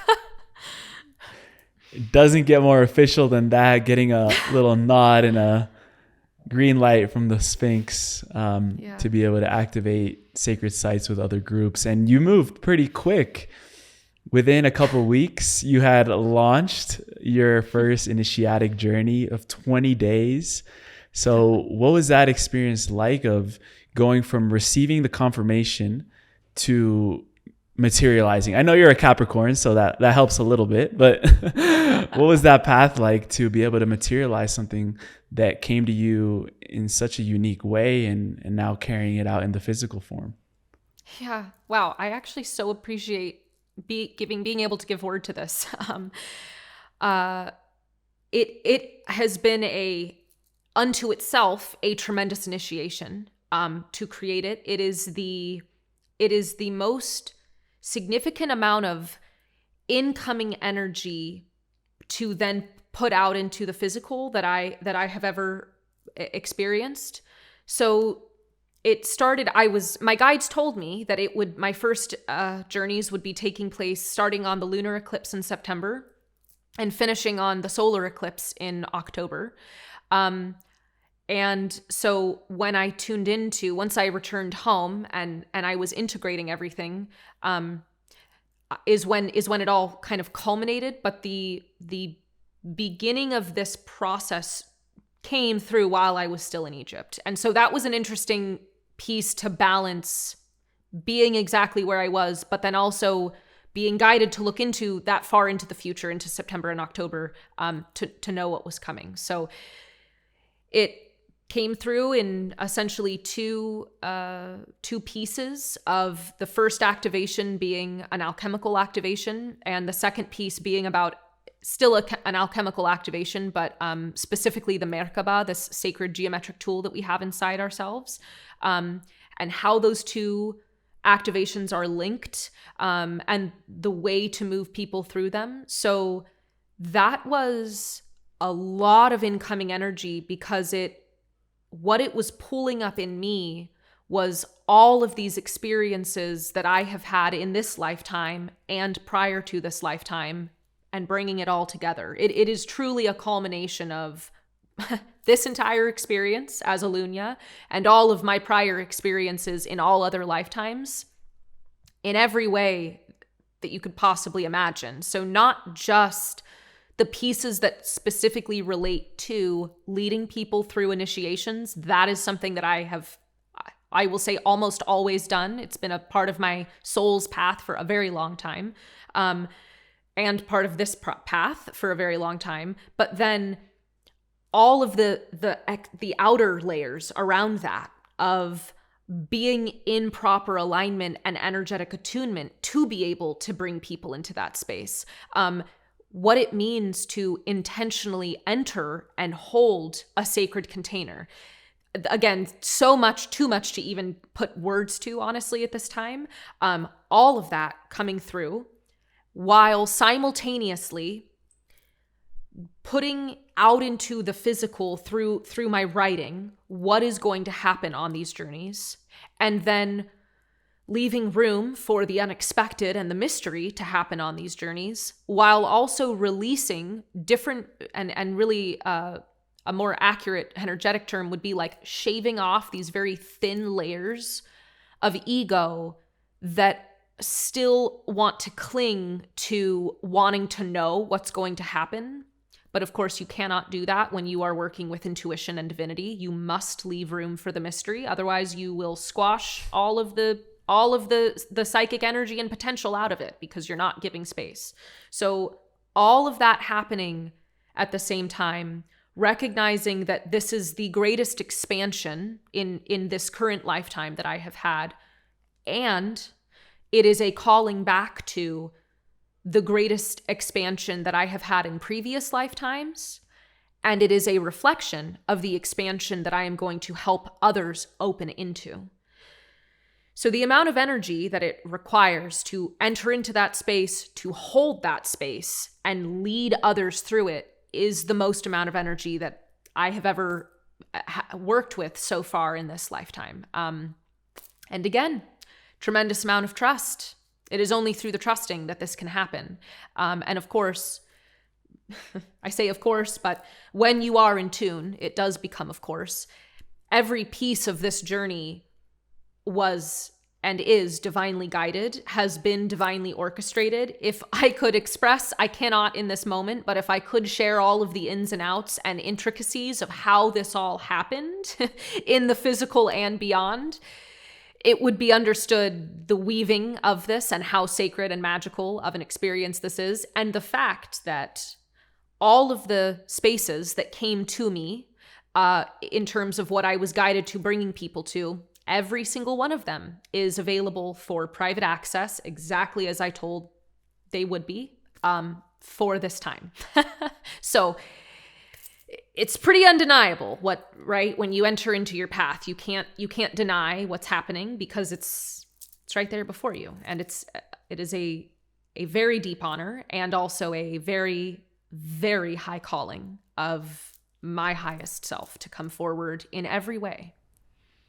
That's beautiful. And I think whoever is listening can also agree that there is a deep calling to go to these journeys with you. And that's definitely in my soul's plan. I'm definitely going to put that in there and invite people to as well. There's just this level of trust that I can feel from you. It may be, soul-based or past life related, whatever it is, but I feel that with you, none of these experiences can go wrong. So just really, really happy that you are stepping into that and allowing it to unfold. I know for me personally, you mentioned the mystery and leaving room for that. I feel like my whole trip to Egypt in December was a huge mystery. Yours was a huge mystery that left us percolating with a lot of questions inside. So I wanted to essentially team up with you and see if we can decide on a few questions or themes that we can maybe bring through in a channeling session, a short one, to see if you would be open to doing that. And also, what are some of those questions that are still coming up for you, and maybe using me as a questioner for your guides to give us some clarity, some guidance in these times and that humanity is going through. I want to start by saying thank you very much. That is such an honor to receive your reflection of trust. Truly, thank you. The deepest honor. And yes, I love that idea. I will say I have been curious what your own activations were, whether you are conscious of them currently or not, what you experienced in Egypt. And so I'm kind of curious to know how that overlaps with your own soul's plan. So personally, I'm just curious about that, if you want to look into that, of what you experienced in December. And I also am curious about the way that these different energies, how I perceive them as energies, why we interpret them as specific beings, and kind of how that helps us as humans to make sense of them. It feels like I'm getting the answer right now. So I don't, what's coming through right now is that it's a way that the energies are so large that it is a way of making sense of the vastness. And so by putting specific energies that are very harmonious with each other through kind of one portal or one concentrated force, humanity is able to connect with it more easily and integrate it into their own being because of the connections that it holds. So, okay, that actually makes complete sense. But we could still look into it further. There's always more. Yeah, so that's one question that I have. And I'm also curious about, since we are all reflections of each other, and all of the activations that we as individuals are having are a reflection of other individuals, of course, but also the collective. I'm just curious how or maybe why at this time are these activations and these journeys being brought through? How does it contribute to the evolution of consciousness at this time? And what can we expect to see from the result of these journeys and activations? And also, how do these journeys and activations relate to cosmic disclosure? That is something I'm very curious about, because it feels connected. That aligns 100% with what I was curious about. The only thing I would add on to that is also, I know that the three guides were contemporaries of Thoth, and I had to look up the meaning of contemporaries, which basically meant that they were around the period when he was there. And I feel like there's so much curiosity arising from this being in particular. Why did he write the Emerald Tablets? How his teachings are being, transmitted now in a modern lens. and where did he come from? Like these types of questions around this mystical being that there's not a lot of information about right now, about him. And, you know, we have so much information about, well, Jesus and other ascended masters. But I feel like Thoth is just one of those beings that laid the groundwork for a lot of the mystical, esoteric teachings that are starting to come up to the surface right now. But maybe that is something that we can also touch on. I'd love whoever wants to come through. And I also would love to, if you would want to access what were the activations that I went through in Egypt, how those are connected with maybe yours and the ones that people are having right now, to tie in with your question as well. So for Beautiful. Sure. Great. I will just get a sip of water. Yes.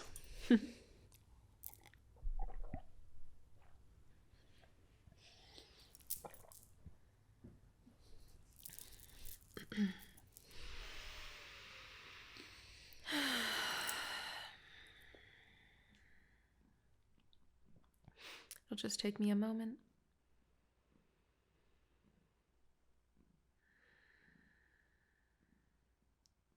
I call in the highest level angels, guides, and masters to surround me, to guide me in this reading. Call in my higher self. Thank you for being here. I call in Archangel Michael to surround both of us, protect our spaces. Keep my channel open, clear, and protected, please. Thank you. I call in divine source, frequency, light, and love to surround the spaces we are in and to permeate all objects in the spaces we are in. Any and all energies, entities, and emotions that are not of the highest loving frequency in these spaces or in any objects in these spaces must leave now.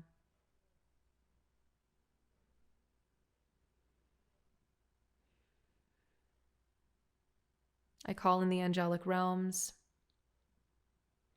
I ask that you only allow that which is of the highest vibration and for the highest good of all to come through at this time. Thank you.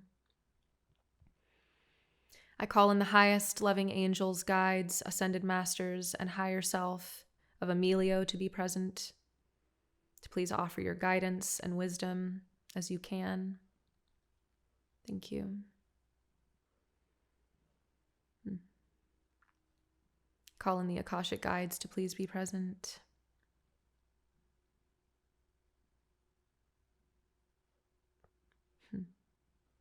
Thank you for offering your wisdom and guidance.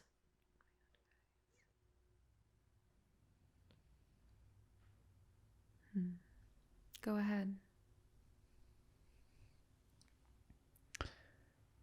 I would love to know a little bit deeper. What was the deeper purpose of my journey and activation in Egypt, in Giza, in December, and how those are linked to the activations of all the beings that are visiting these sacred sites around the world, and what that has to do with the collective awakening of consciousness? This was a exploration and an unlocking of your inner dimensions, of your interspaces in your own underworld, and the places that you have not yet gotten to explore. There are aspects of your being that were opened or reactivated when you entered into these sacred sites, and you now have the ability to explore them, to bring your light to them, in other words, to bring your consciousness to these spaces, and therefore more deeply understand yourself, but also bring the light of consciousness into the underworld parts of humanity and into your own shadow selves and shadow aspects. This is truly what is able to happen when visiting sacred sites, because the reflection that is above is able to enter into your space that is below. And so you are able to have sacred space in places that you previously have not visited or understood before. And that is not true for all beings. Some beings enter into their own underworld through the course of their life, and they need to have the sacred and the light and the higher realms reflected in their beings. And so these sacred sites are there to reflect that. But for you, it was to reflect aspects of your underworld that have not yet been activated, and also to reflect aspects of where you are going that are higher parts of yourself as well. So you had a reflection of both. And I can see that actually very clearly. I can see these parts of you that have been opened, and that your inner selves are now exploring. Your guides are saying that previously you were not ready to explore these different places. The darkness was too dense and would have actually been overcome. You would have been overcome by it. It would have been overwhelming for your being, for your soul. But with the level of consciousness that you now hold and the structure that these inner spaces in you have because of these sacred sites that you have been to, you will find it much easier to explore these places and maintain a light of consciousness in them. It's quite beautiful. Are there any specific spaces that you're seeing that were opened and that I have now the opportunity to explore even deeper? I do see them. Let's see if they will give me their energy.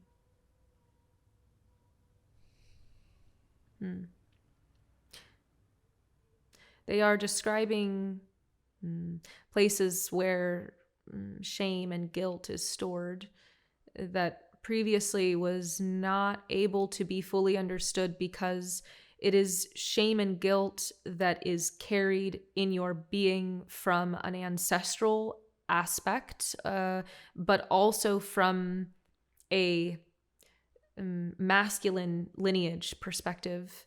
There is something that you are carrying on behalf of humanity in that way that is represented also in your family line. And that layer of you, they are showing it as a very deep hallway and like an underground chamber, but it is also represented as a root in your being and as part of the collection of roots in the family tree of humanity. That part of you was not able to grow and expand, and what that meant is a higher part of you would not have been able to grow and expand in reflection either. And so that deeper place being opened up has now simultaneously opened up higher aspects of your consciousness.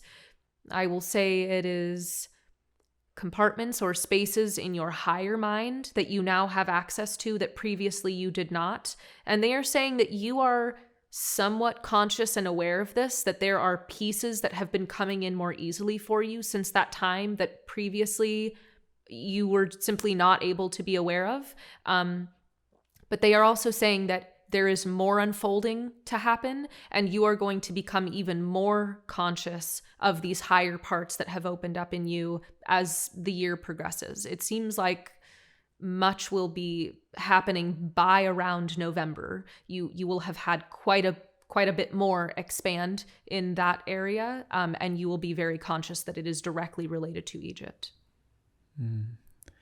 Am I here to reconcile a past decision that I made in another lifetime, perhaps during the time of Atlantis or before and after?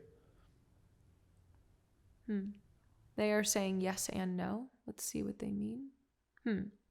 You made a promise and a commitment to enhancing and expanding upon consciousness once you received much guidance in Atlantis. So I can see you were a very fervent and avid student of many things in Atlantis. You had a broad range of interests, deeply curious It's part of your soul's makeup, it seems. Your higher self is describing that is part of the way that your soul light has always come in and expressed itself, is very deeply curious and imaginative. And it is part of the purity of your heart, and it shines through in what you do. And it is also part of the reason why you have a rather concentrated light of consciousness that you are able to shine in different places, is because of your curiosity and your willingness to learn.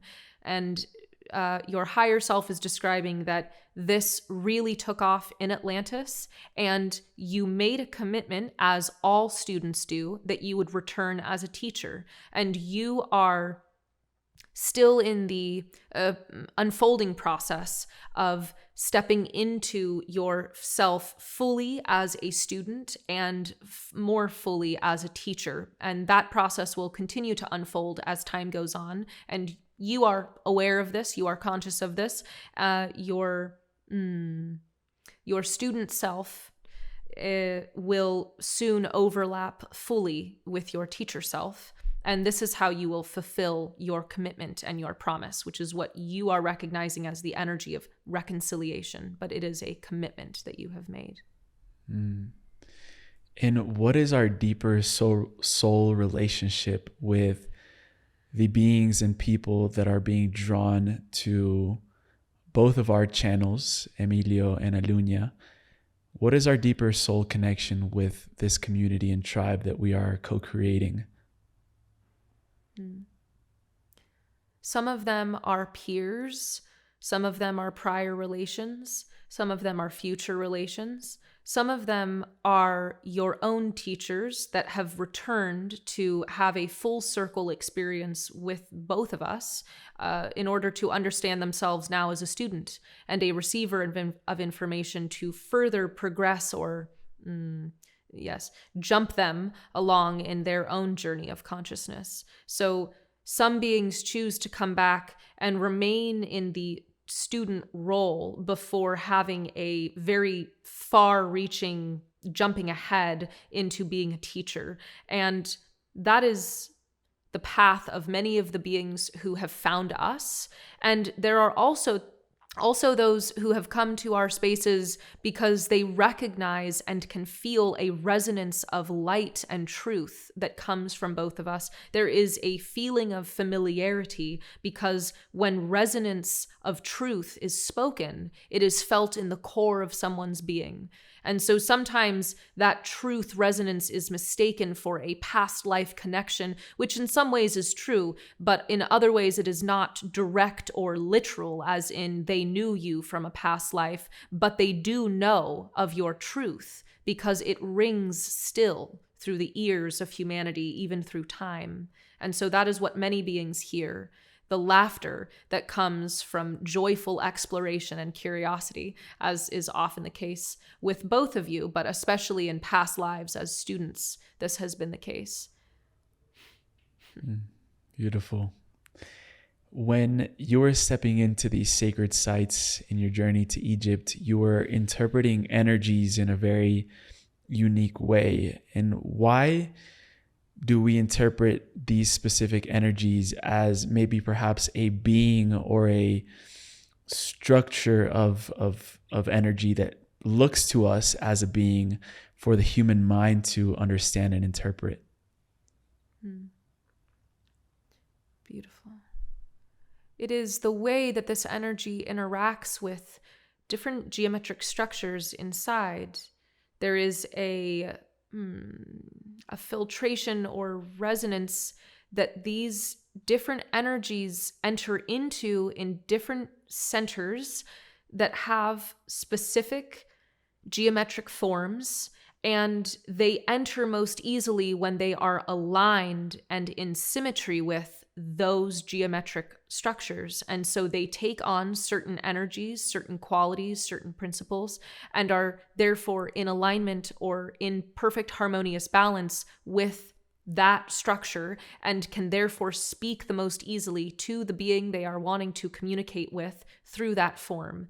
And humans share commonalities and patterns of recognizing certain energies. And so specific qualities are noted from many people from the same source of energy. So a certain, just as a protein in a molecular structure has a certain shape and form, the site of the protein to enter into will indicate the same shape that that protein has. It is very much a reflection of what happens with cosmic energy. The energy has a specific form, and the landing site within the human also has a form that fits that energy signature and so is able to enter. And depending on the space in the body that it is received in, depending on the state of being and state of mind and state of heart coherence that the being is in when they receive this energy, they will interpret it a certain way.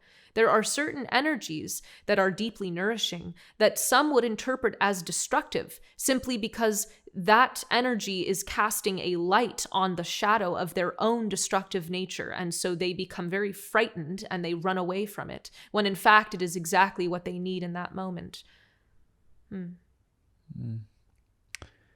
What are the right questions to ask when the time of first contact or galactic connection occurs? How are we the same?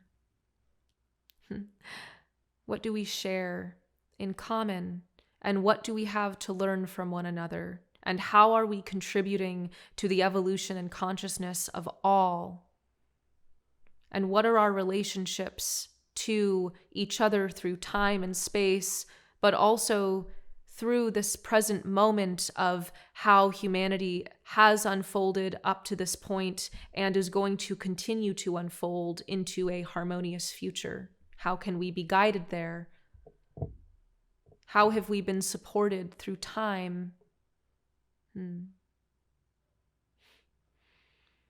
what does love feel like between each other and between the self? What does that feel like? And if it is the same, then can it be said that we are very different from one another? Was Thoth part of a previous wave of galactic contact that was made here on planet Earth?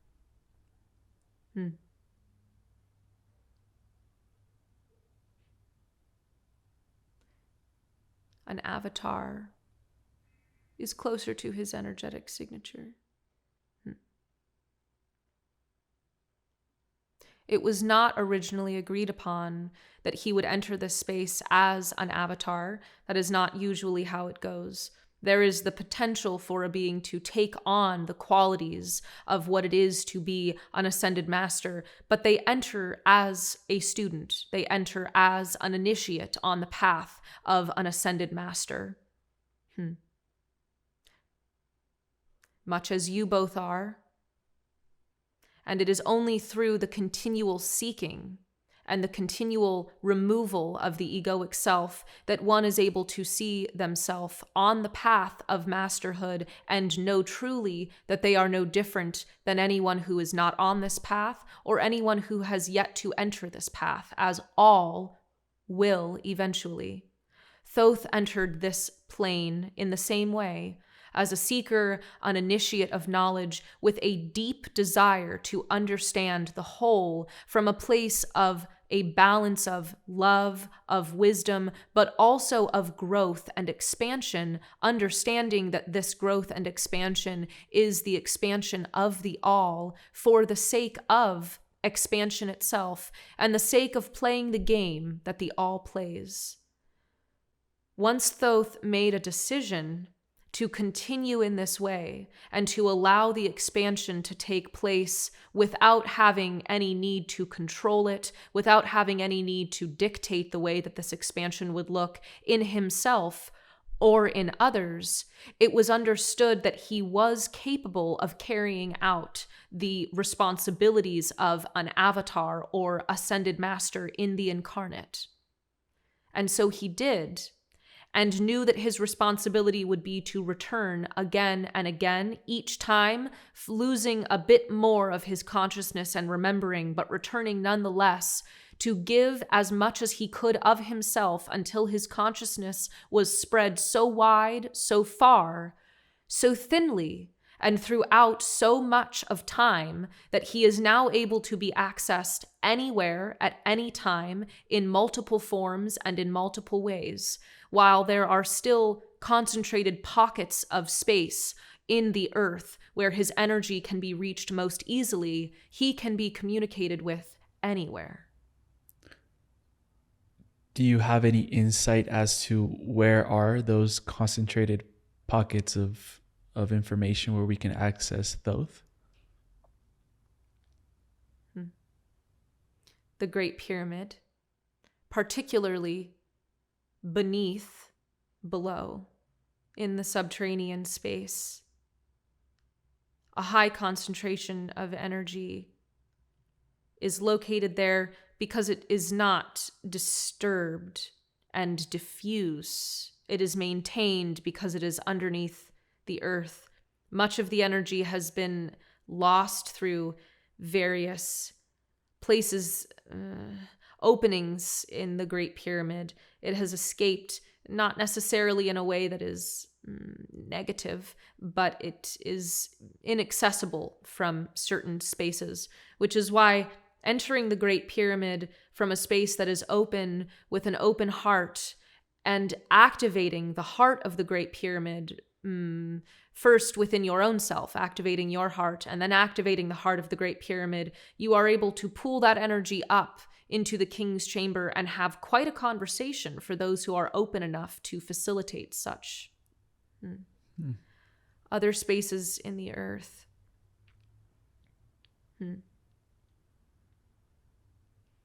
There are underground chambers that have not yet been accessed, that will be accessed potentially one day, where much energy is stored and contained, and if it is not accessed the right way, it will, by a being who is attuned to being of service to the all, the energy will simply leave that space and spread throughout the consciousness of humanity and need to be picked up by multiple beings in order for it to come back and be accessible to more.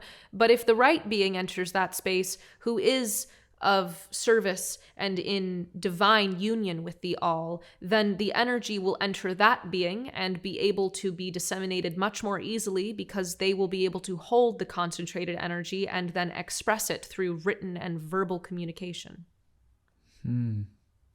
How would you further describe the all? Infinite knowing, infinite grace, ever expanding, folding in on itself, and yet always moving out. The paradox of human mind.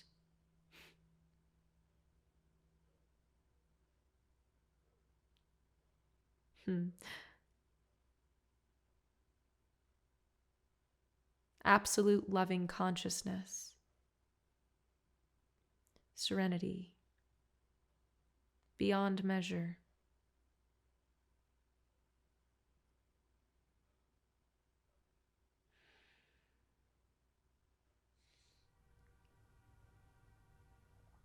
What is your fondest memory of Thoth?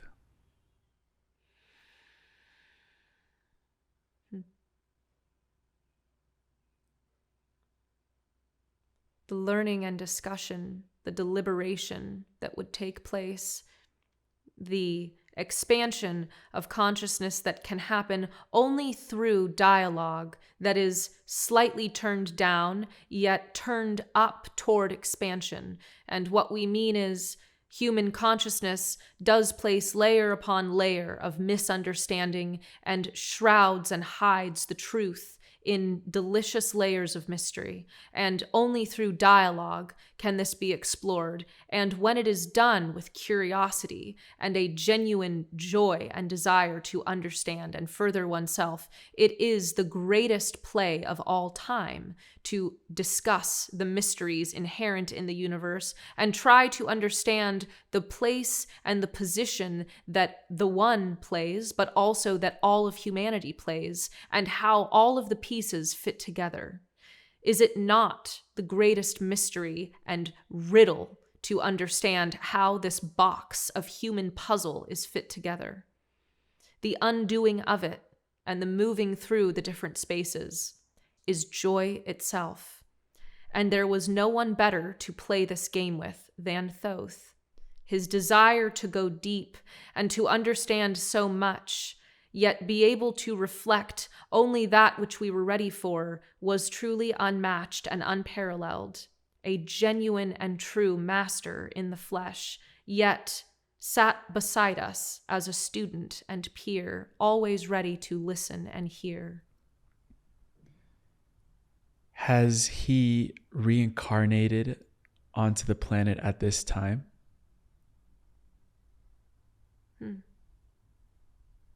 No. His consciousness has been spread, and so, as we said, there are aspects of his being that are contained in various places, both in the earth, but also in humans' consciousness, and also in intangible objects that contain his consciousness, as well as an object, the Great Pyramid being one of them, where his consciousness is also contained. He has spread himself and given of himself to such a degree that he is not able to be manifest again in a physical form. He is in energy only. Did you have the opportunity to receive healings or activations within the Great Pyramid itself?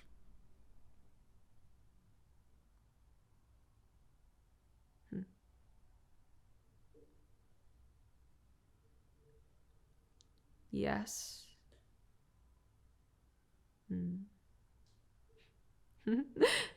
Are you speaking to me, Eluña?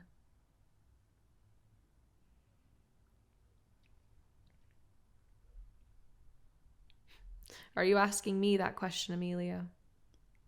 To the guides.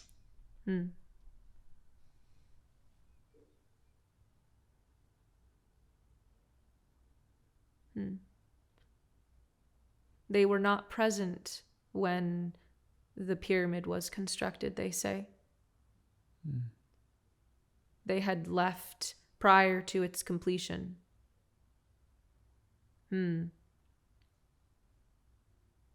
Moving on to the next space where they are meant to reconcile, it was beyond our time to be present in the physical form, and we left.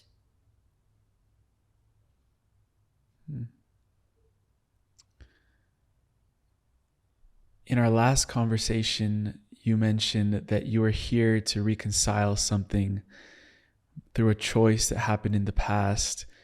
What would need to happen in your eyes regarding humanity for you to feel that you have reconciled and that your mission was completed? From our perspective, we are able to see the energetic rebalancing of our work and our mission here. And so we will know without any doubt that we have fulfilled what we have come to do. We will know without any doubt that our work cannot be undone, and that is when our mission will be complete. And only then.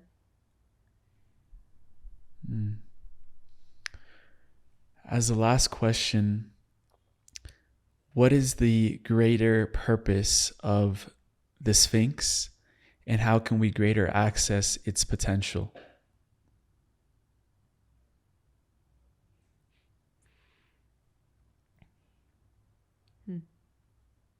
This being contains many secrets, some of which there are those who are aware and conscious of the secrets contained within in an energetic sense, but most are not aware, and therefore these secrets are unavailable to them.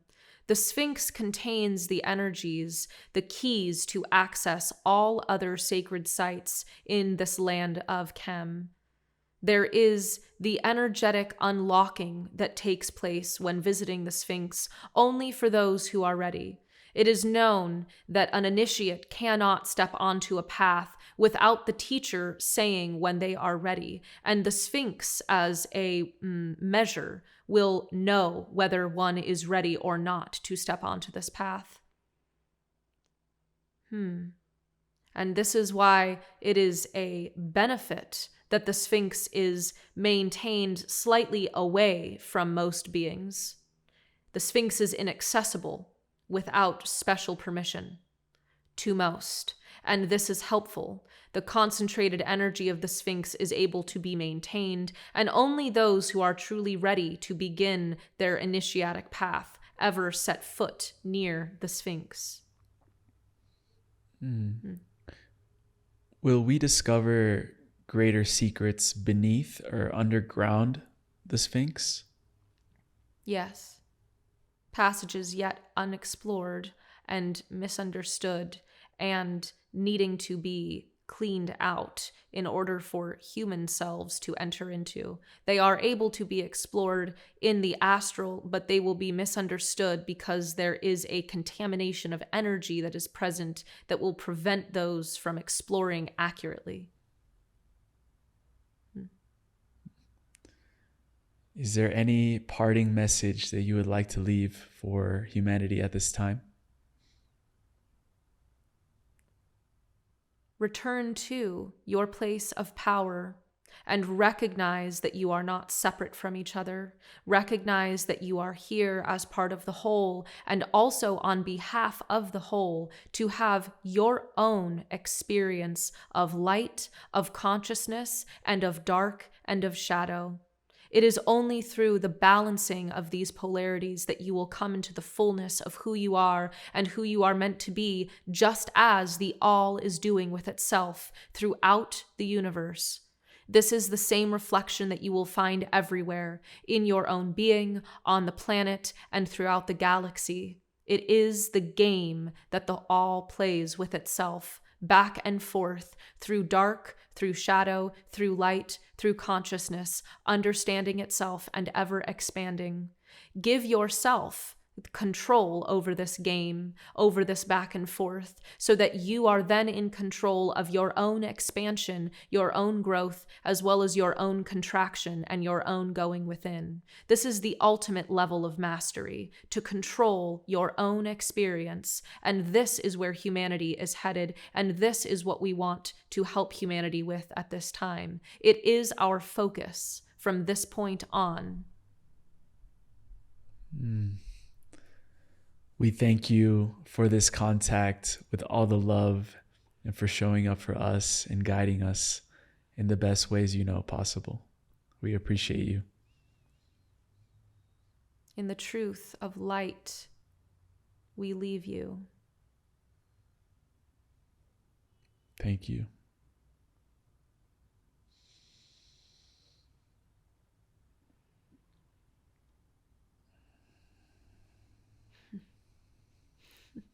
Thank you, angels and guides. Thank you, higher self. You, Emilio's higher self. My energy stays with me. Your energy stays with you.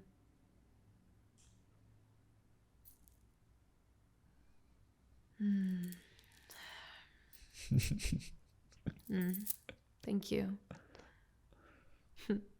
You know, my guides are making fun of me a bit in the loving way that they do. They don't really make fun of me, but I take it as that. The three guides, you asked some question. I don't remember what it was now, but some question that my ego thought was about me. Uh-huh. And they said, they answered your question immediately. And I said, no, but what if he's talking about me? And they said, he's not. So then I came forward and asked you. I don't remember what the question was, but whatever it was, I asked you. And anyway, that's just funny. That's just a perfect example of how my ego is like, oh, but, and it's not. Well, now I can ask you the question if you would like. Sure, yeah. The question was, did you experience any healings or activations within the pyramid? Oh my gosh. Oh, yes. Oh gosh. Yeah, yes, I did. The deepest of my life, actually. It is what, it's what opened up really my whole experience. And the way that happened, talk about divine orchestration. Yeah, I don't know. I won't go into too many details, but about how I got there. But what I will say is it was a spontaneous invitation, divinely orchestrated invitation, and the most mystical experience of my life. And I had been given the vision of this mystical experience, again, in meditations prior to going to Egypt. And there were pieces that were given to me, and I had no idea. I love that it's not all given away, because I happen to be someone who absolutely loves surprises. I love being surprised. And so I don't, even though I am deeply psychic and I do see a lot of what's coming. The best parts are always what is saved. And that was my experience with the Great Pyramid. I saw pieces of it. But never, ever could have imagined that it would have been as magical as it was. When I was, during our last night in Egypt, Robert rented a space on the other side, the back side of the Great Pyramid, that normally you don't have the opportunity to see. And he chose us, having our last night there, because it represents the stepping into the new consciousness, stepping into that 5D consciousness, seeing the pyramid from the backside. And it was such a magical experience, because as we were going back to the buses after dinner, I stood there and I just, was laying there in observation of the pyramid. And I had a deep knowing or realization that, like, the pyramid was looking at us. Like, I actually had the experience of seeing the pyramid as sentience, as a consciousness. And I felt that it was looking back at us. Yep. And sort of like not like nodding to us, like, you got this. So that's so beautiful. Yeah, that just came up as you said that. that is how lucky for you. And also what an indication of how open you were in that moment, and how open you are, because that is an honor for the pyramid to present itself to you, because that is exactly, they are sentient beings. And that is why you must ask permission before you just enter into what is a sacred body of an energetic being. That is incredible that you had that experience. I'm so happy for you. Wow. Well, this has been one of the most mystical conversations, activating conversations that we've had. I could continue for 5 hours, but I want to leave room for surprises in future conversations. I also had a business idea when you were finishing your channeling. You need to get that on a t-shirt. My energy stays with me. Your energy stays with you. And we need to put that on a t-shirt. If you would want that t-shirt, comment below and tell us that you want that t-shirt. We'll make it happen. I would love that. That's brilliant. But as always, we finish every show with the segment called The Final Trio. Before that, where would you send people to connect with your work? We will link everything in the show notes so people can connect with you and work with you further. Thank you. EluñaNoel.com. easy to get to. And I'm also on YouTube as Eluña or Eluña Noel. Instagram, if you would like to follow more of my kind of personal stories and especially the journeys that I lead. And on my website, you can find out how to book a reading with me, and also how to sign up for the newsletter so that you can be informed of when my readings calendar open and also when I will be doing future journeys in Egypt and beyond. South America? Oh, yes. For sure. I'll be there. Absolutely in the works. Great. So the first question I had for you for the final trio is, what is something that you've experienced in your life that you wish all people experienced? Wow, that is a beautiful question. Oh my gosh. Thank you for asking. Ooh, that really could go in many ways.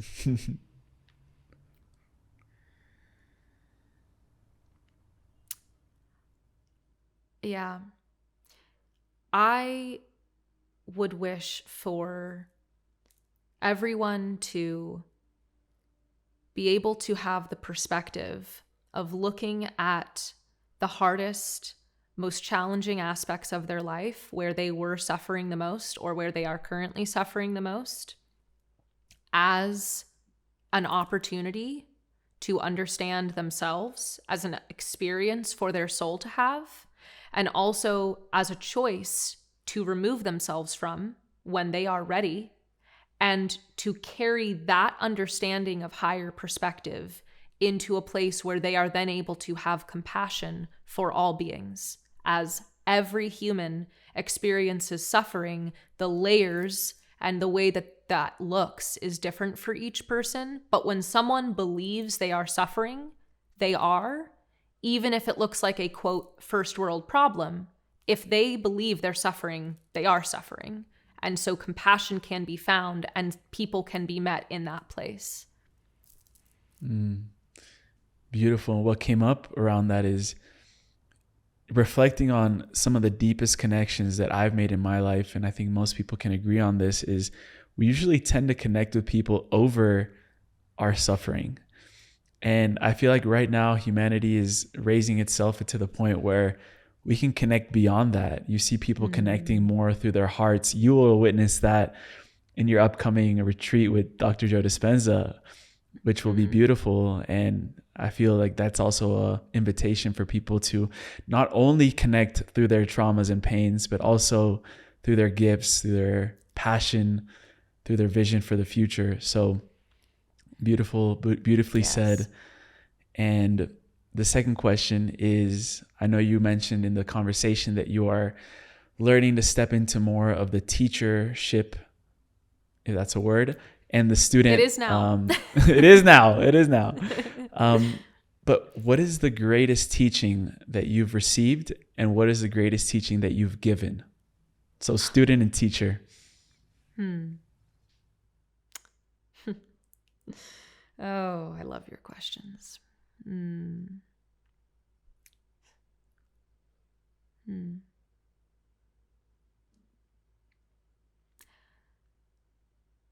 I don't think that I could say that any greater teaching that I have received could be that anything more than that it really is all a choice, because that understanding, your entire life makes sense to you when you choose to see it from that perspective.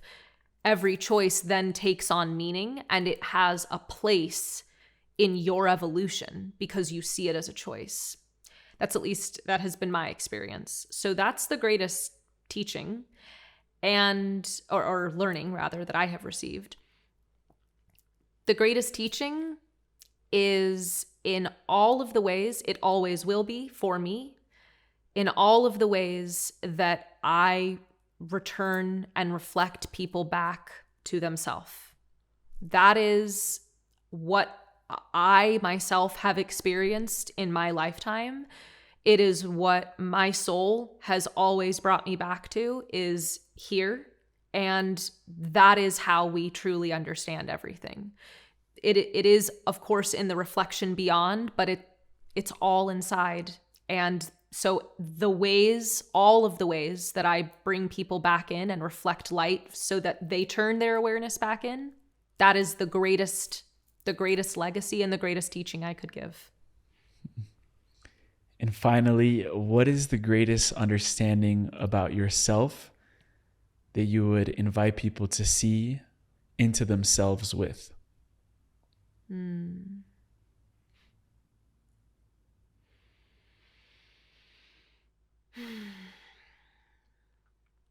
The depths that you are willing to explore, the darkness that you are willing to embrace in your own self, is a direct reflection of the light that you are able to emanate once you have understood the darkness enough. It is a mirror, but the light is also 10 times stronger what you can emanate from the shadow and the darkness that you have experienced. And that is my life experience and part of my soul's experience. And it is an honor to have walked through and to have deep dived so far into the darkness. And for those of you who do actually dive in the physical, when you are coming back to the surface, you have to make safety stops. So you have to stop at certain points so that you don't experience the bends of contraction of the body and muscles. And that's what I have done in my life. I have gone so deep into the darkness and the shadow and suffering and pain and trauma. And it's not guaranteed that you're going to be able to make it back out again. But I did, even with all of the safety stops along the way, pausing to integrate and understand what I had just been through. And emerging back out with the sun shining through the water and casting those beautiful patterns like it does, it is so worth it. I could not ask for anything greater. And that is the deepest understanding that I have had of myself, is my willingness to dive and the joy that comes from emerging again. Wow. I see you. And for those of us that have just journeyed with us for 2+ hours, I'm giving you the little Sphinx nod of confirmation that you are on the right path. And we would love to hear more about what you took away from this conversation. I have no idea how our 4K cameras sustained all this time together, but something, Archangel Michael was doing some shit like holding the space. But thank you. I could talk to you for hours and hours on end, and I'm so grateful and honored for this connection, for this friendship. And I have a feeling that we will continue to journey together in deeper ways as well. And sending you so much love. And thank you so much for sharing with us so vulnerably your experience in Egypt and all the wisdom that accompanied that trip as well. Thank you so much. Thank you for your reflections of beauty. And I love talking with you too. I look forward to doing it again soon. Until next time.